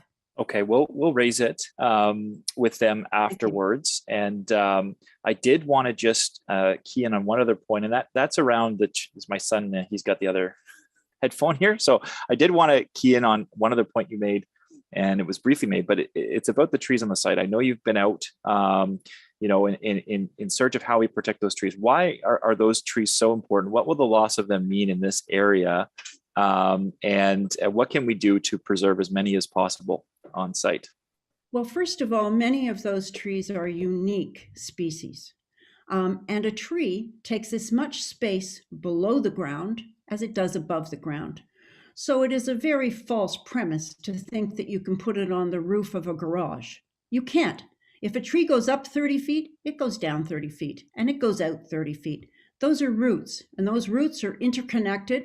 All the trees are interconnected, and they support a wide variety of species, not just birds, but all kinds of other animals. And it's very important that we protect those mature trees. Otherwise, we're going to face a situation like we have at the lovely wind tunnel of Lansdowne Park, where 375 trees were taken down along Homewood Avenue to build condos. We were promised replacement trees, and we got a few sticks that aren't even growing. So I think it's very important that we consider every tree as a valuable contributor to mitigating climate change. It has been pointed out by several other speakers today. We are in a climate emergency, and that park is a heat sink. That park absorbs carbon. That park provides green space for, I'm going to speak about the NIMBY thing. People who live in rural communities, people who live in suburban communities have backyards. Many of the wealthy have cottages. People who live downtown don't have front yards. They seldom have a tree to sit under. The experimental farm gives us that space. And as the City of Ottawa planners, it is critical that we protect all of the green space that we have, because you cannot replace it. Those trees are older than me. My God, they're ancient, but they're so important to our well-being. Every tree protects us. If you look at my attachment 4, I've given you a few references from the European Environment Assessment, the US Forest Service, the Environmental Protection Agency, different universities, and from The Guardian. I'll read you The Guardian. Planting billions of trees across the world is one of the biggest and cheapest ways of taking CO2 out of the atmosphere to tackle the climate crisis. According to scientists who have made the first calculation on how many trees could be planted without encroaching on cropland in urban areas. As trees grow, they absorb and store carbon, which are otherwise driving global heating. New research estimates that a worldwide planting program could remove just under 1/3 of the emissions from human activities that remain in the atmosphere today, a figure scientists describe as mind-blowing. Let's not destroy what we already have. These trees are so important to our futures and to the future of our children, our grandchildren, and the next generations. Let's not pretend that we can replace trees on a roof of a building. That is ridiculous. Thank you, Ms. McIntyre. Thank you very, very much. Thank you, Chair. Thank you, Councillor. I don't see any other questions for Ms. McIntyre, so thank you for your delegation.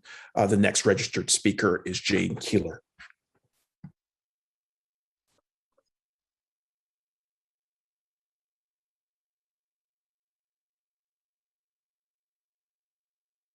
And I believe that you're on mute, Ms. Keeler.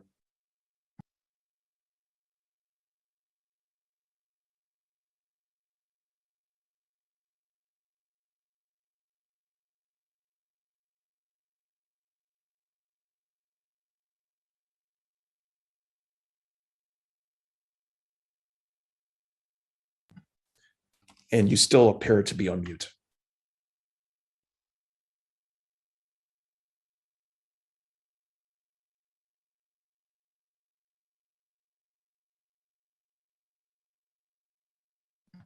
Just wondering if staff can assist in unmuting Ms. Keeler.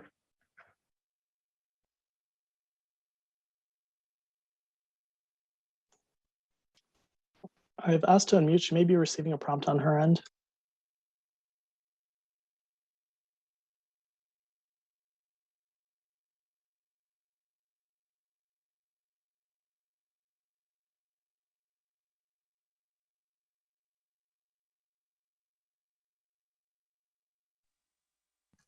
Eric, I just got a prompt to unmute.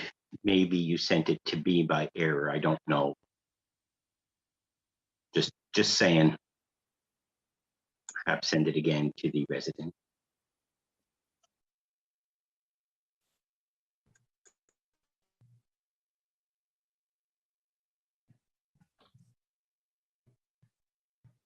And if we can't resolve this issue right now, we will move on to our next registered speaker, who is Rob Samulak of the Christian Climate Observers Program, and then we will reach back out to Ms. Keeler.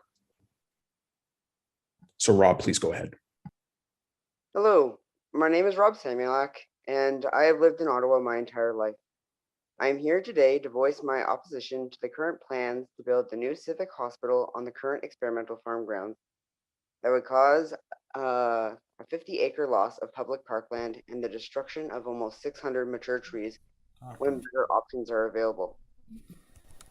I am here today representing the Christian Climate Observers Program, an ecumenical group of Christians who will be attending the COP26 Glasgow Climate Summit this November. I am also a registered nurse and have worked in hospital patient care throughout this pandemic and as an immunizer at COVID-19 vaccine clinics throughout the city the past 6 months. We need a new hospital. The current Civic Hospital building is approaching 100 years old and has surpassed its life cycle. It is a tertiary care hospital, and the population of its catchment area, which is Ottawa, Eastern Ontario, and Baffin Island, has experienced significant population growth. The hospital is antiquated in its design. We have learned a lot about infection control the last couple of years from this pandemic. The question is where best to put this new hospital. The National Capital Commission recommended Tunney's Pasture. The federal government office buildings at that location have also reached or are nearing the end of their life cycle. We have learned from the pandemic that office work can be done remotely at home with occasional in-person work when required. Tunney's Pasture, like many federal government office buildings, has remained largely empty the last 18 months. The switch to virtual remote office work is not going away. Tunney's Pasture is now in need of a facelift, and what better than the site for the new hospital? Unfortunately, in 2016, the Ottawa Hospital wrongly rejected the proposal, citing the costs of demolition and displacing public servants. As for demolition, someone will eventually have to foot that bill. Unless the public land is sold to private developers, it is likely that taxpayers will pay that bill in one way or another at some point. As for displacement of public servants, thanks to remote working, that is no longer an issue. For ambulances coming from the Queensway, Tunney's Pasture is approximately 1,000 meters from the Parkdale exit. The Dow's Lake site is about 1,000 meters from the Rochester exit. Significant study and changes to traffic infrastructure will be needed for both options, but the Parkdale route appears less complicated as it is a direct route down Parkdale. As for employees, such as nurses, visitors, and families, Tunney's Pasture has a pre-existing transportation plan for its large office complex that has been in place for decades. Assuming that the LRT can actually function reliably at some point in the future, there is an existing station already right at the Tunney's site. It would greatly cut down on the need for additional parking and the burden on the surrounding community for on-street parking. Employees coming from Gatineau have a more direct route as it is closer to all car bridges, the proposed Chief Commander Bridge, and Gatineau's proposed LRT connection.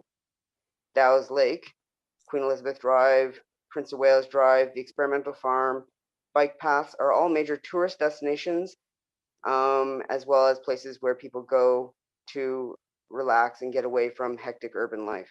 Hospitals with ambulance sirens are loud and busy, full of emotionally charged people. The Dow's Lake site is not beneficial to Ottawa or the Ottawa tourism industry. The tiny site will cause no difference as it is already a major employment complex. Now let's talk about the destruction of long-preserved parkland and 600 mature trees and the creation of 20 acres of parking lot. Yes, there are promises to replace the trees, but climate change is no longer the future, it is here now. Mature trees capture more carbon dioxide now than future trees. We had weeks of smog this summer from wildfires on the other side of the province and the continent. That smog literally kills people, with air pollution causing premature death in 14,600 Canadians annually and approximately 500 in Ottawa alone. 815 Canadians died this summer from the heat dome. Those on lower or fixed incomes are disproportionately affected as they cannot afford such luxuries as air conditioning.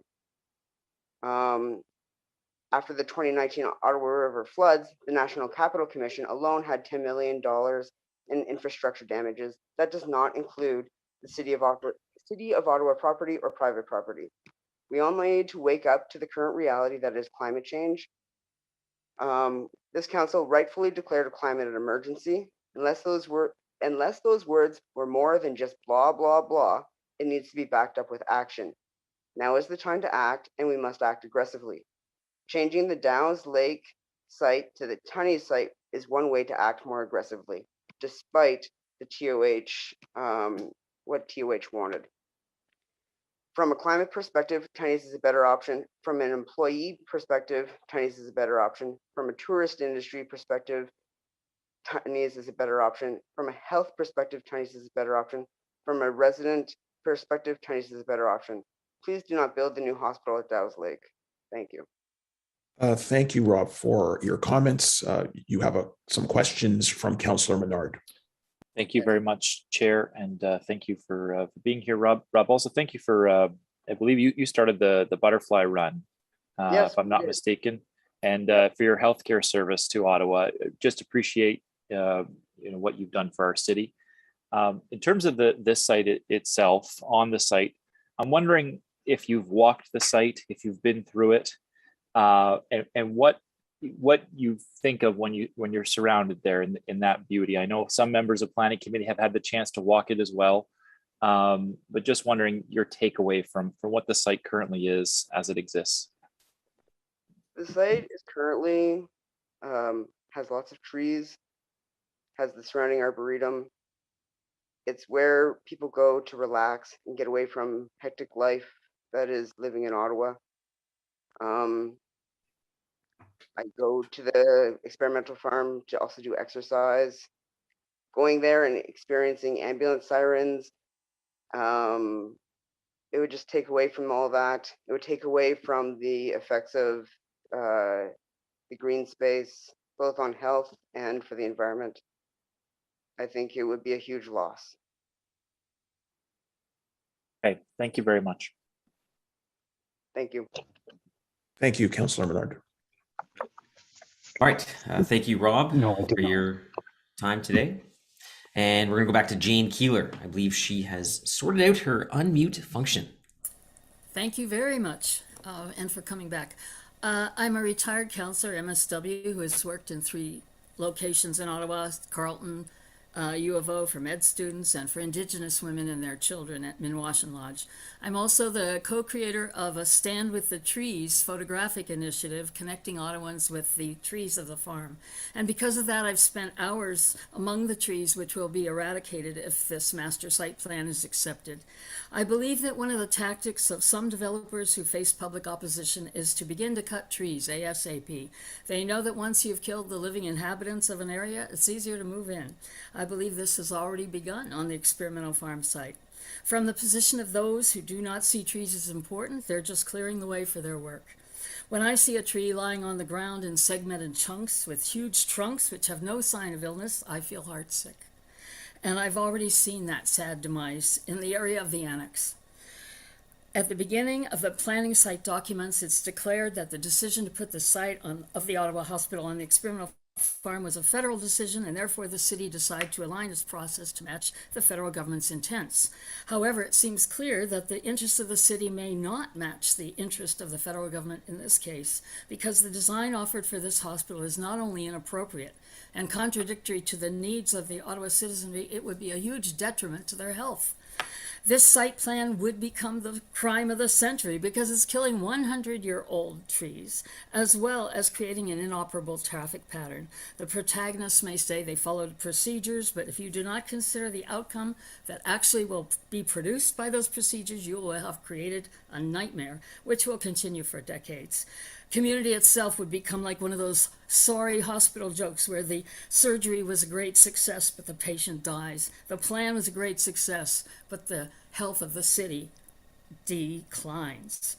Reading through the Heritage Report, you can see that there's clearly some distrust of the hospital's intentions and what's already happened. According to the report, the hospital has already I'm looking at the Heritage part, has already broken several of its commitments, specifically about parking and others, and the distrust which that has created is reflected throughout the language report, such as where they say bewilderingly and then go on to describe the hospital's actions.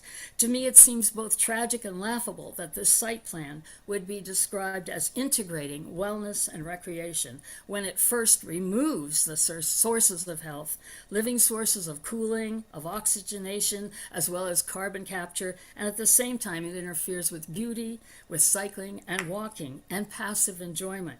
This is not a suitable site for a hospital which would take up more space than is necessary, with a design that ignores the realities of climate change and of the whole range of people's needs. So here's my proposal.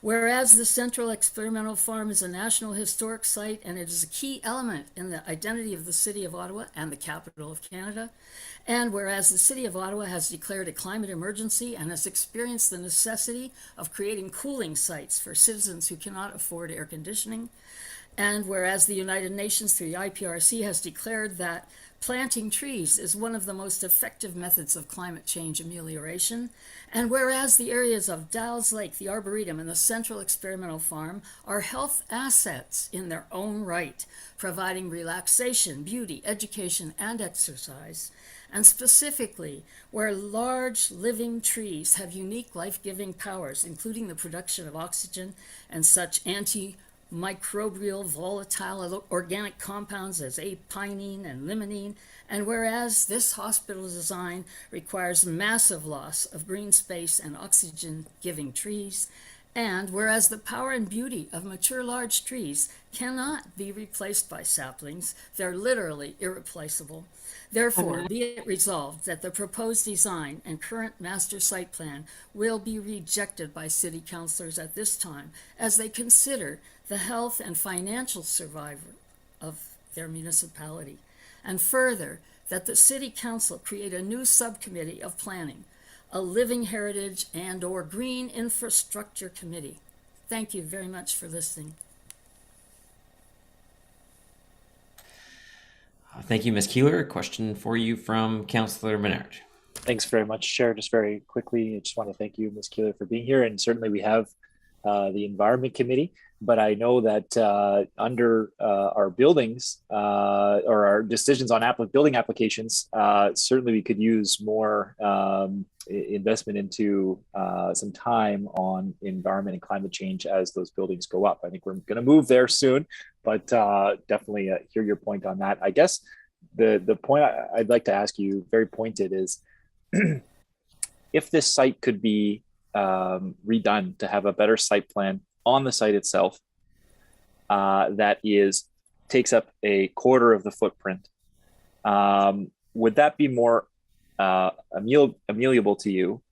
Or is it that there is no way, no how for you that this current site could work in any way?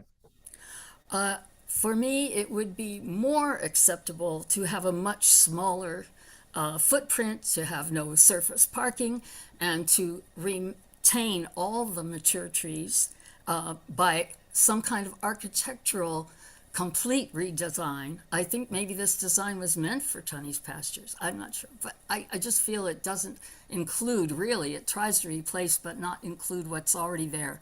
And I don't think that a smaller site would really solve the immense traffic problems, which I did not address. Okay. Thank you very much, Ms. Keeler. Thanks, Chair. Thank you. Thank you, Councilor Menard, and thank you, Ms. Keeler. I don't see any further questions. So we move next to, seems fitting that you're speaker number 17, Clive Doucette. Oh, you're on mute. You're on mute, Clive. I'm not sure why that's fitting. Well, it's fitting because you were Ward 17 councillor. Oh, God, sorry about that. Sorry, I think of it as capital word, not a number. We're more than a number or a name. No, it's good to see you all and taking your situation very earnestly. I have nothing to say about the master plan because I don't think you need my advice on parking or building height. I do have something to say about the holding provision, the importance of maintaining it. And I think it's a question that many people don't really want to address because it's not sexy like a tree. And that is that there's been many requests for public inquiry as to why the decision was made and how it was made. And these will ultimately succeed because they will succeed. And my only fear is that we will succeed too late to save the trees in the site. And something else will have to happen for I guess to chastise the people who did this. But the thing is, it's a completely peculiar decision that got made. The city planners say it's the NCC's fault that they made the decision. Well, that's nonsense. The NCC, 3 days before the flip was made, had just completed a 6-month study with 21 criteria developed in concert with the hospital, looking at 12 different sites. And the farm wasn't even on the Tunney's was the clear winner with the farm not even coming second.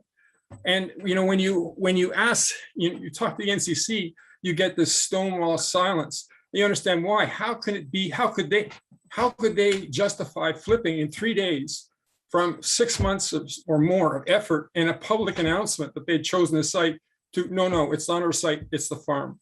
They never have made that public announcement. It was made by the mayor, and it was made by the mayor. He didn't consult with council. He didn't consult with staff. He didn't consult. It was just made. There were no supporting documents. Here you have a multi-generational, multi-billion-dollar project, largest you're ever going to see in your terms on council.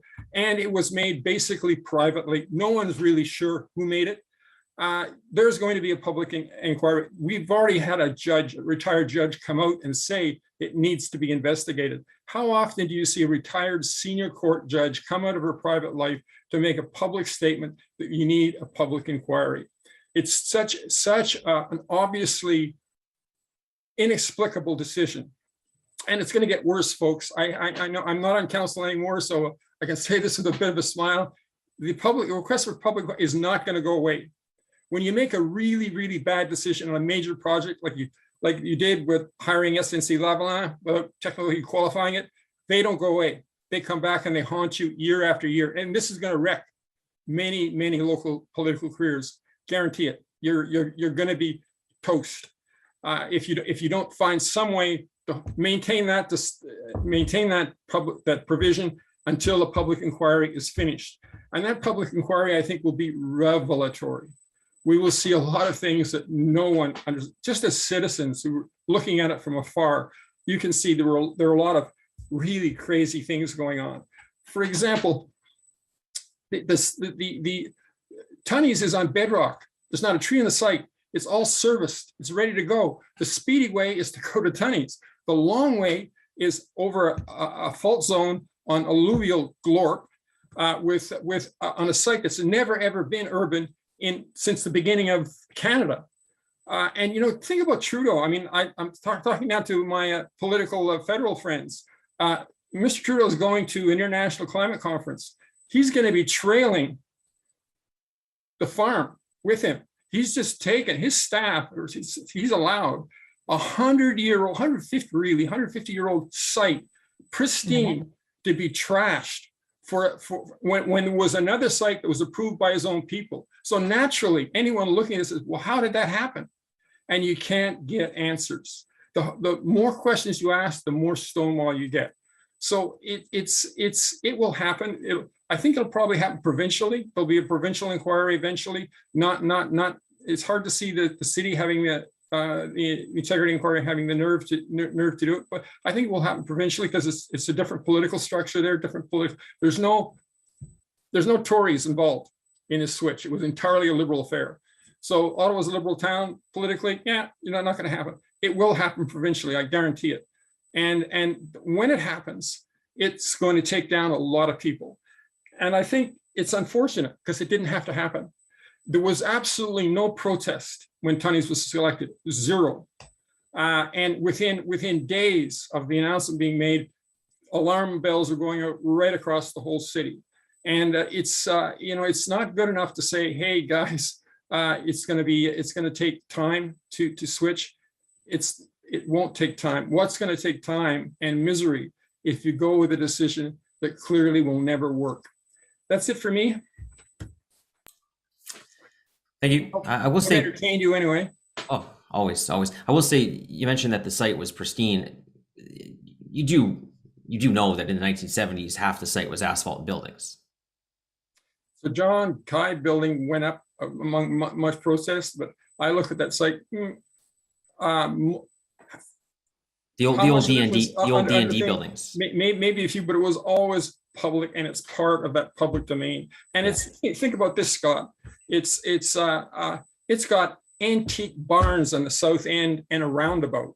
The south end exit. The south end exit of Tunney's Pasture has supposed to have a world-class rail line plus a 6-lane regional road. 2 of them, in fact, one is bracketed by it. It doesn't make any sense. Yeah, I know. I just don't want to ignore. I mean, like where Queen Juliana Park was, that was. It's a lovely name and a lovely space, but there was a building there. You're right there. Yeah. Wait, Councillor Menard has a question for you. Thank you very much, Chair. And yeah, certainly in terms of that historic landscape, those buildings have existed there. That landscape has existed there with cultural value since the first time when the farm was developed back in 1886. So certainly a long history. Yes, change over time, but no denying what it is now today. And Clive, I agree that the way the decision was made previously around this, completely inappropriate, with no minutes of any meeting and no public consultation for the site. So my residents, when this happened back then, I was in the councillor, but residents in that area didn't get to say, oh, you're going to put it here? Well, what are you doing with all these other aspects back in 2016 when they decided that in a few days after? So I agree, the way that it was done, completely inappropriate and should not be done that way. That's not what we live in, a democracy here, and that was not a democratic decision. And I think most people on staff would also agree with that. And that is part of why we lead to this cynicism that we're seeing here today about the current site plan and where there's a lack of trust. And I know you're not here to talk about the master site plan as it is in front of us. We have to do that. We have to debate that and the elements that are on there, including transit and green space and the connectivity with traffic. In terms of what I wanted to ask you is, in terms of council's next decision on this, what's your best advice to councillors? Where is it that you see us going? I know public inquiry is on your agenda and others' agendas.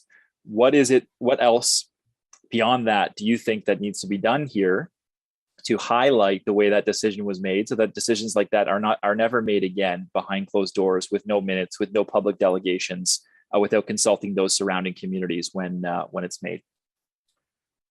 You know, Sean, I would take a genius that I'm not to give you that kind of advice. The thing is that this choice of this hospital was made with less input than you would get on a speed bump on your street. There was more effort put into the six speed bumps on Lion than there was in this hospital. And it's close, that's criminal. The mayor is not the captain of the enterprise. He doesn't say make it so. He actually has to come to you guys. He has to come to the public. He has a process he has to follow. He never did. And the thing about the process is they don't have an immediate effect, but the long-term effect is enormous. So the sad thing is, we're gonna be feeling the consequence of not taking the proper process with the light rail for generations. And same thing with Lansdowne, and the same thing with the hospital. Your chance right now, I think the council is going to divide into the Watson Club and everybody else. And if I was on council, I'd have no choice. I had no hesitation being on everybody else, because when that inquiry comes down the pipe, the Watson Club's gone. Okay, thank you. We're just talking about rhetoric now. Rhetoric. That's the reality. It wasn't. I know. It wasn't you who made that decision. It wasn't anyone else I see on this council. You weren't part of it. Because it wasn't the council decision. That's right. All right, moving on. Any other questions for Mr. Doucette? Oh, I'm Mr. now. Oh, you always were. I called you Clive because I was trying to get direct to you. Yeah, for the most part, you're Mr. Doucette. You don't want to be Mr. Doucette? I can call you Clive. That's Dad. That's Dad. All right, thank you, Clive. Okay. We move on to Laura Stone. Yes, good afternoon. In the few minutes I have, I would like to evaluate the master plan that's before us for the new Civic against the criteria set by the city itself in its new official plan, which of course all of you know has the purpose of guiding development in Ottawa for the next 25 years. And I appreciate it's still a draft, but these are the key directions that the city has set for itself in its urban planning decisions. So shouldn't this multi-billion-dollar project measure up? The first big policy move in the city's plan is to achieve more growth by intensification than by greenfield development. And I understand we've been told we should not speak about location today, but in addition to the site being chosen, resulting in a net loss of a very significant green space, the plan also resulting in the destruction of more than 600 mature trees. It also proposes a grossly oversized footprint, which I will return to in a moment because I think not enough attention has been paid to that so far in the discussions. Just to say that the master plan before us clearly fails on the city's first criteria. The second big policy move in the city plan, and I quote, by 2046, the majority of trips in the city will be made by sustainable transportation. So let's look at the plan through this lens. This plan proposes over 2,500 parking spaces. When parking is made available, people will drive. Yes, of course, in emergency situations, people need to drive to the hospital, but there are many employees and visitors to the hospital who could come by public transit if an efficient working system with good connections to the hospital were available. And if others has pointed out, the costs of these potential connections are not available. And of course, the Tunney's pasture site has the new LRT station. This new Civic campus proposes its parking at or above grade. So most unfortunately, we will all be subject to the view of this 4-story parking lot while we're skating on Dow's Lake or visiting the Tulip Festival, which I think is just an embarrassment. The project fails on the city's second criteria in its own plan. The big policy move number 3, improve our sophistication in urban and community design and put this knowledge to the service of good urbanism at all scales. And in my view, this new plan, the master plan, is really the antithesis of good urbanism. It is not simply that it's going to be constructed on a heritage green space, it's also an unnecessarily large footprint. The plan proposes a 16-hectare campus. This is grossly bloated scale for a hospital in a major urban center. Ottawa architect Toon Dressen has written convincingly on the oversized footprint with detailed comparisons to major hospitals across Canada. Now we'll give just a couple of examples. The recently built McGill University Health Centre in Montreal provides 1,379 beds with 1,582 parking spaces, all below grade. So that's twice the number of beds as the new Civic, 40% of the parking, and about half of the footprint. St. Paul's Hospital in Vancouver, 550 beds, less than a quarter of the land area proposed here. Plans for a new St. Paul's Hospital in Vancouver on a 7.4 hectare site, half the size, with 550 beds and 1170 parking spaces.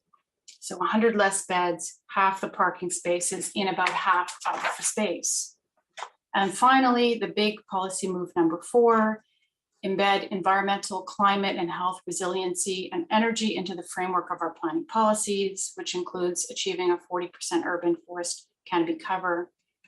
Another failing grade on this planning goal, many others have spoken about the environmental 1 minute. impacts. Spending at least $3 billion, we don't know the cost, of public funds on a signature project, reducing urban forest canopy cover for the site and increasing greenhouse gas emissions because of its intensely car-centric design. So speaking for many friends and neighbors in my community who are truly dismayed by this proposal, I would ask the committee members to reject the master plan and retain the holding provision. Ottawa really can and must do better. No one is suggesting that a new hospital isn't needed, but let's get this right. Many recent hospital developments in other cities show that this hospital can be built, even with parking, on less land while preserving our precious green spaces. Thank you for your time. Thank you. And the question from Councillor Menard. Thanks very much, Chair. I think you just hit the nail on the head, Laura. That is exactly the issue with what's been proposed for the site, is that we need to demand better and take up less of this beautiful open green space, tree-lined area in our core, which is declining year after year. And the site itself can make a hospital work here. It's how it's designed. It's what we do to integrate the LRT. And so on that point, the question I have for you is, I'm not sure if you looked at it, but back in 2018 in June, City Council also approved criteria. And it's not associated with the new official plan, of course, but they did approve criteria then. I wasn't on council then, but here's what they approved. They said the provision of parking on site, including underground. And that was very clear. They said including underground. That was part of their policy that would apply under the new hospital area designation 4.1.8 policy. And so far, we haven't seen that at all. So I guess I wonder what your thoughts are on the fact that there was something approved in June of 2018 by the council. There's more. They also said integration of the Carling O train and future LRT station into the hospital and research facility. Into.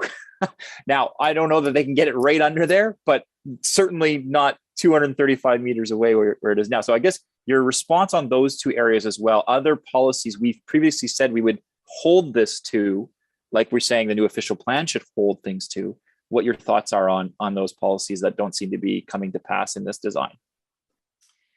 I'm certainly not an expert on all of the planning policies that the city has. I just think there are some really compelling, excellent examples of urban design in other Canadian cities that we can easily look at, and this plan falls short. It is way too big. Yes, we're not supposed to talk about the location. It's obviously the wrong location. It has so many flaws. This is a substandard proposal. Like, we deserve better. We should not be accepting this type of extremely poor urban design, and citizens are paying for this, and we will live with it for the rest of our lives. So I really would ask the committee to expect better on behalf of citizens. Thank you. Thank you. And thank you, Ms. Stone. Our next delegation is Sharon Odell, followed by Michael Wolfson, Matt LeBreton, and Dr. Jeff Turnbull. So Sharon Odell. Hello, can you hear me? Yes, I can. Okay. Go ahead.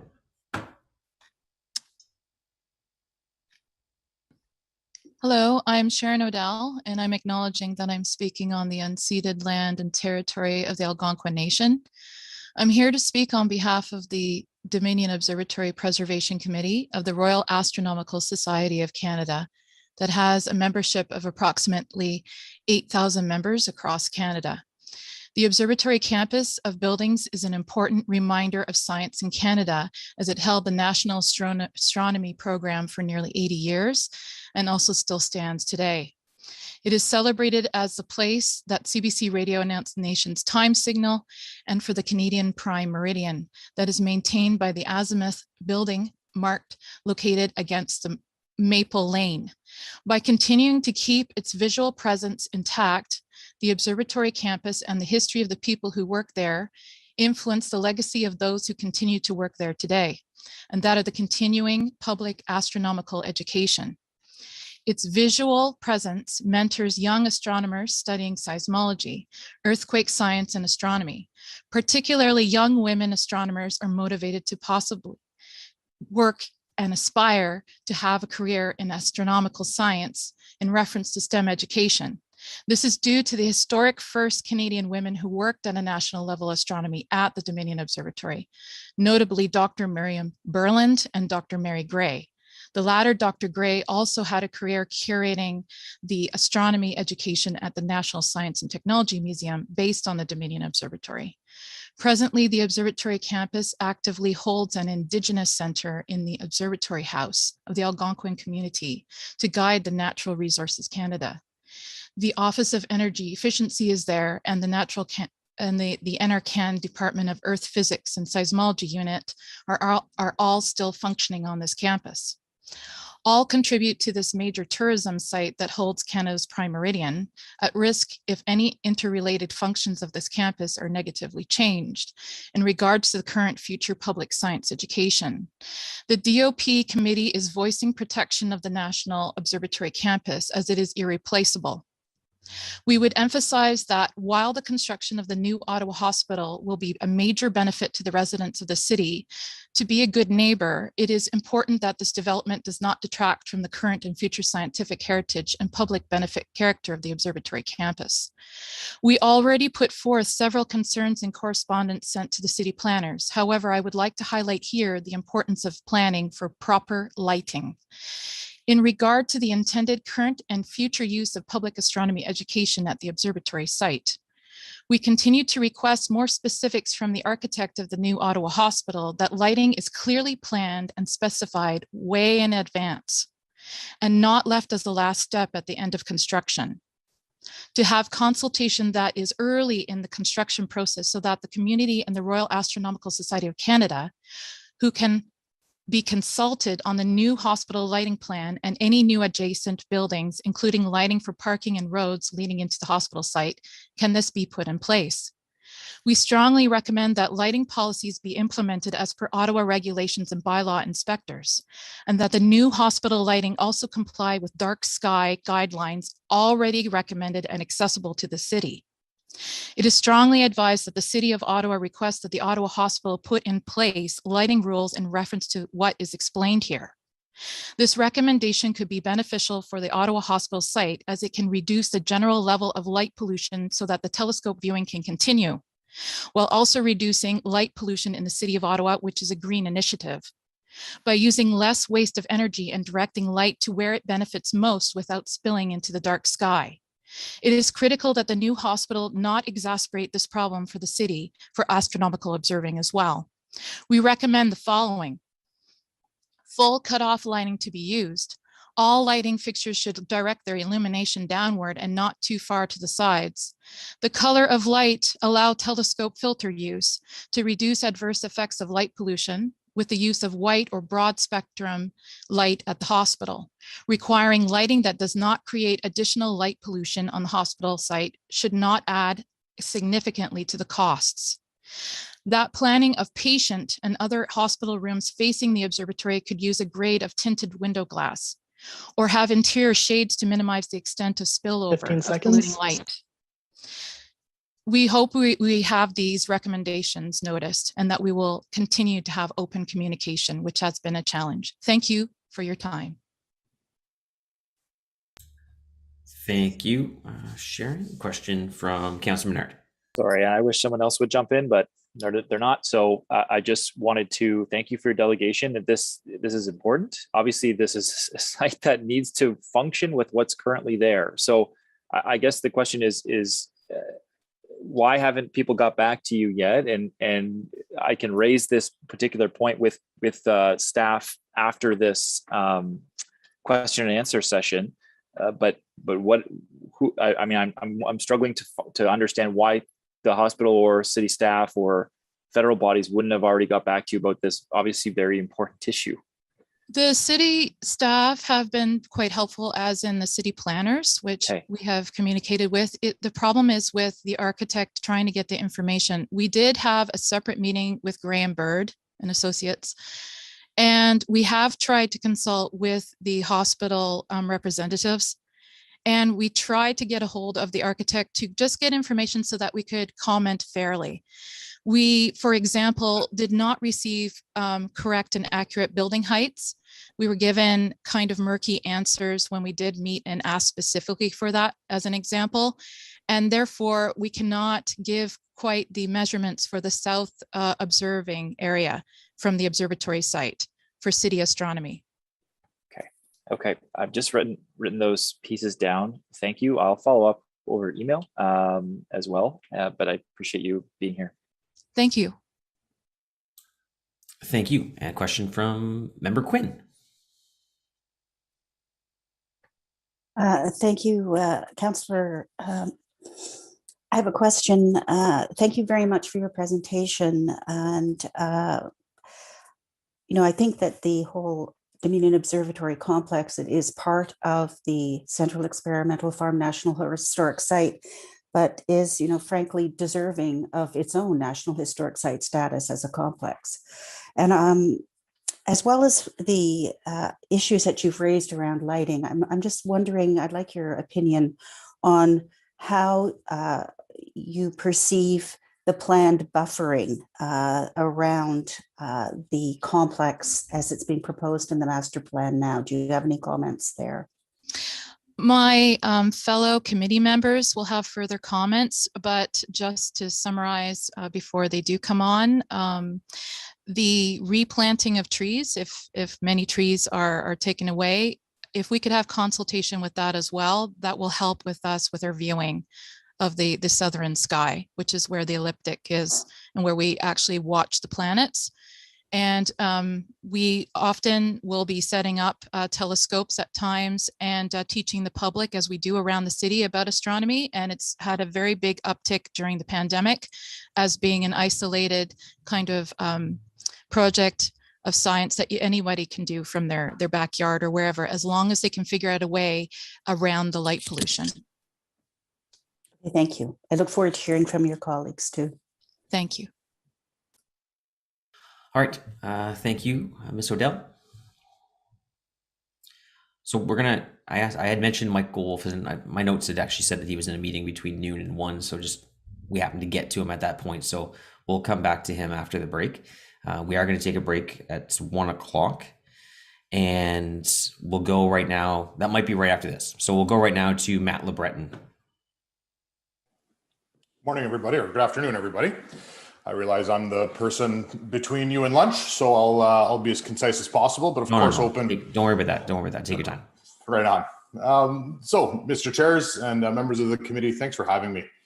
And thanks for the opportunity to contribute to this important dialogue. I'm really grateful that I'm able to add to any decision-making process that at the end of the day really helps improve the way we will provide care at the Ottawa Hospital for the years to come. I'm the assistant manager of the intensive care unit at the current Civic campus to provide a bit of context. I'd like to start by saying a couple perhaps obvious points. First, I really do believe that everybody here, we have something in common, and that is the public's best interest. And I'm confident that you all have this at the core of your conversations and your perspectives. And frankly, I'm no different. Second, to be clear, I'm here today to argue for the direct care-related need associated with the development of this new campus. Rest assured, my viewpoint is informed by both the best information I have available to me and my years of direct on-the-ground experience as a critical care and emergency nurse.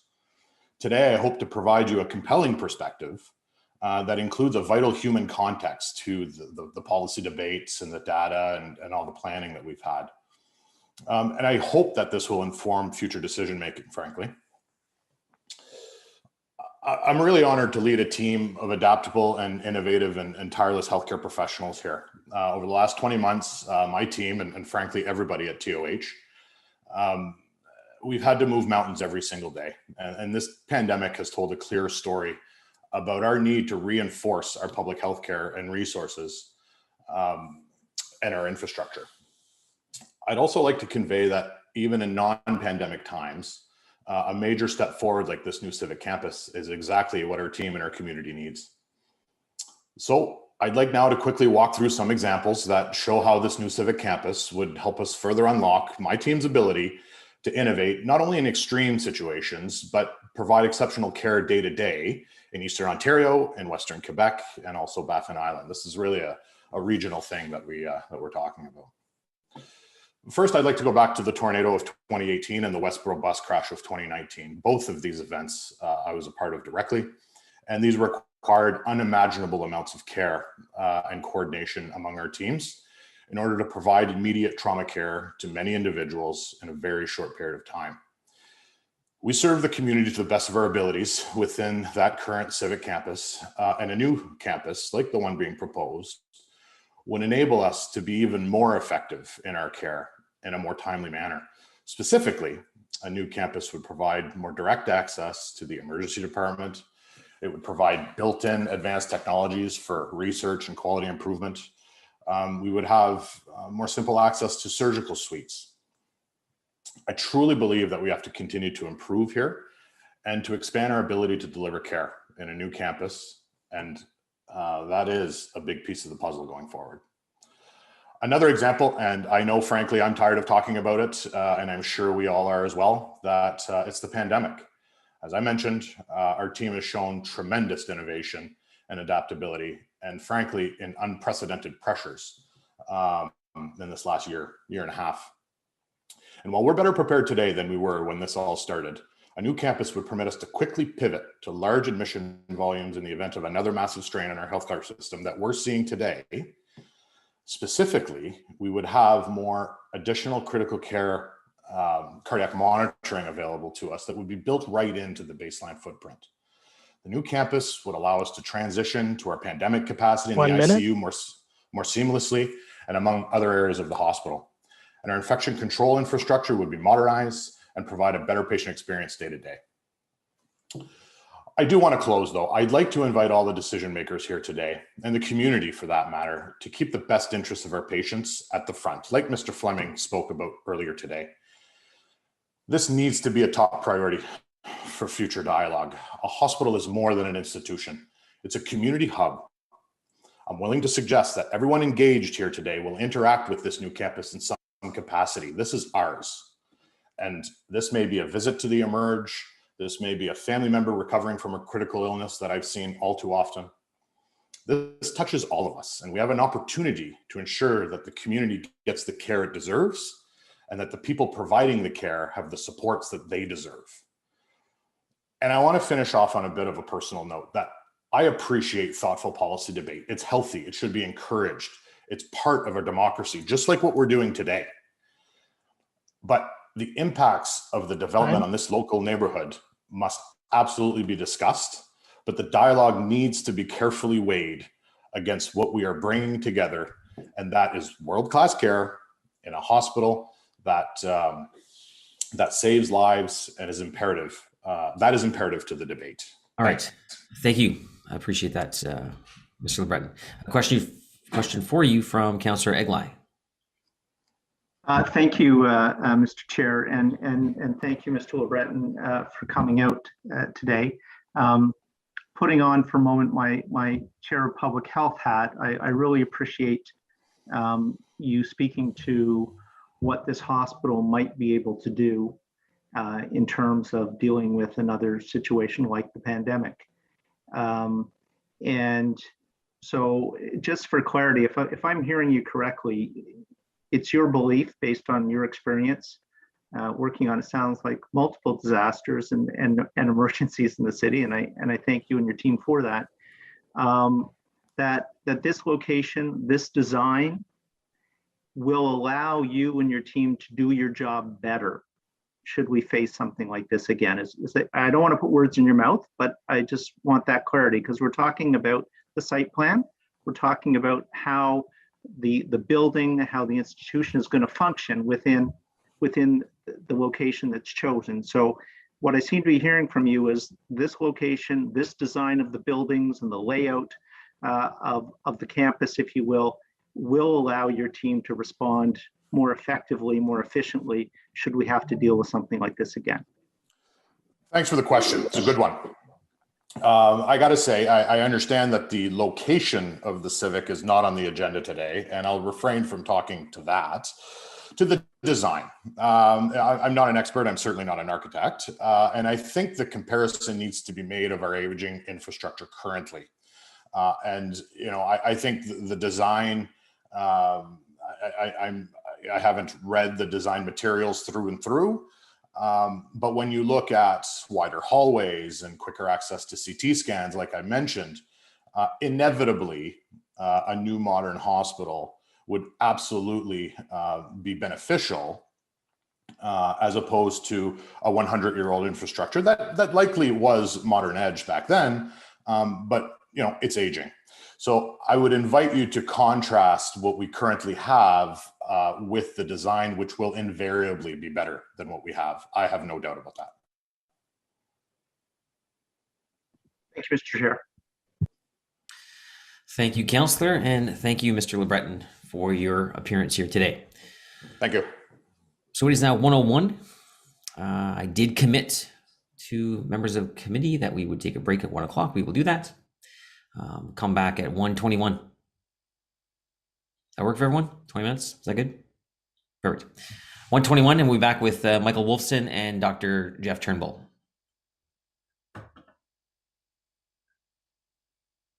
Now maybe we can put on some nice elevator music for everyone to enjoy while we wait. I'd sing, but last time I did that, they got mad at me because we didn't have the copyright to the song I was singing. Don't want to get in trouble. I could be blue, I could be brown, I could... Stop it. I sang that One is the Loneliest Number song, but it's because it seemed appropriate. But people got mad at me. I'm gonna go to lunch. Have fun.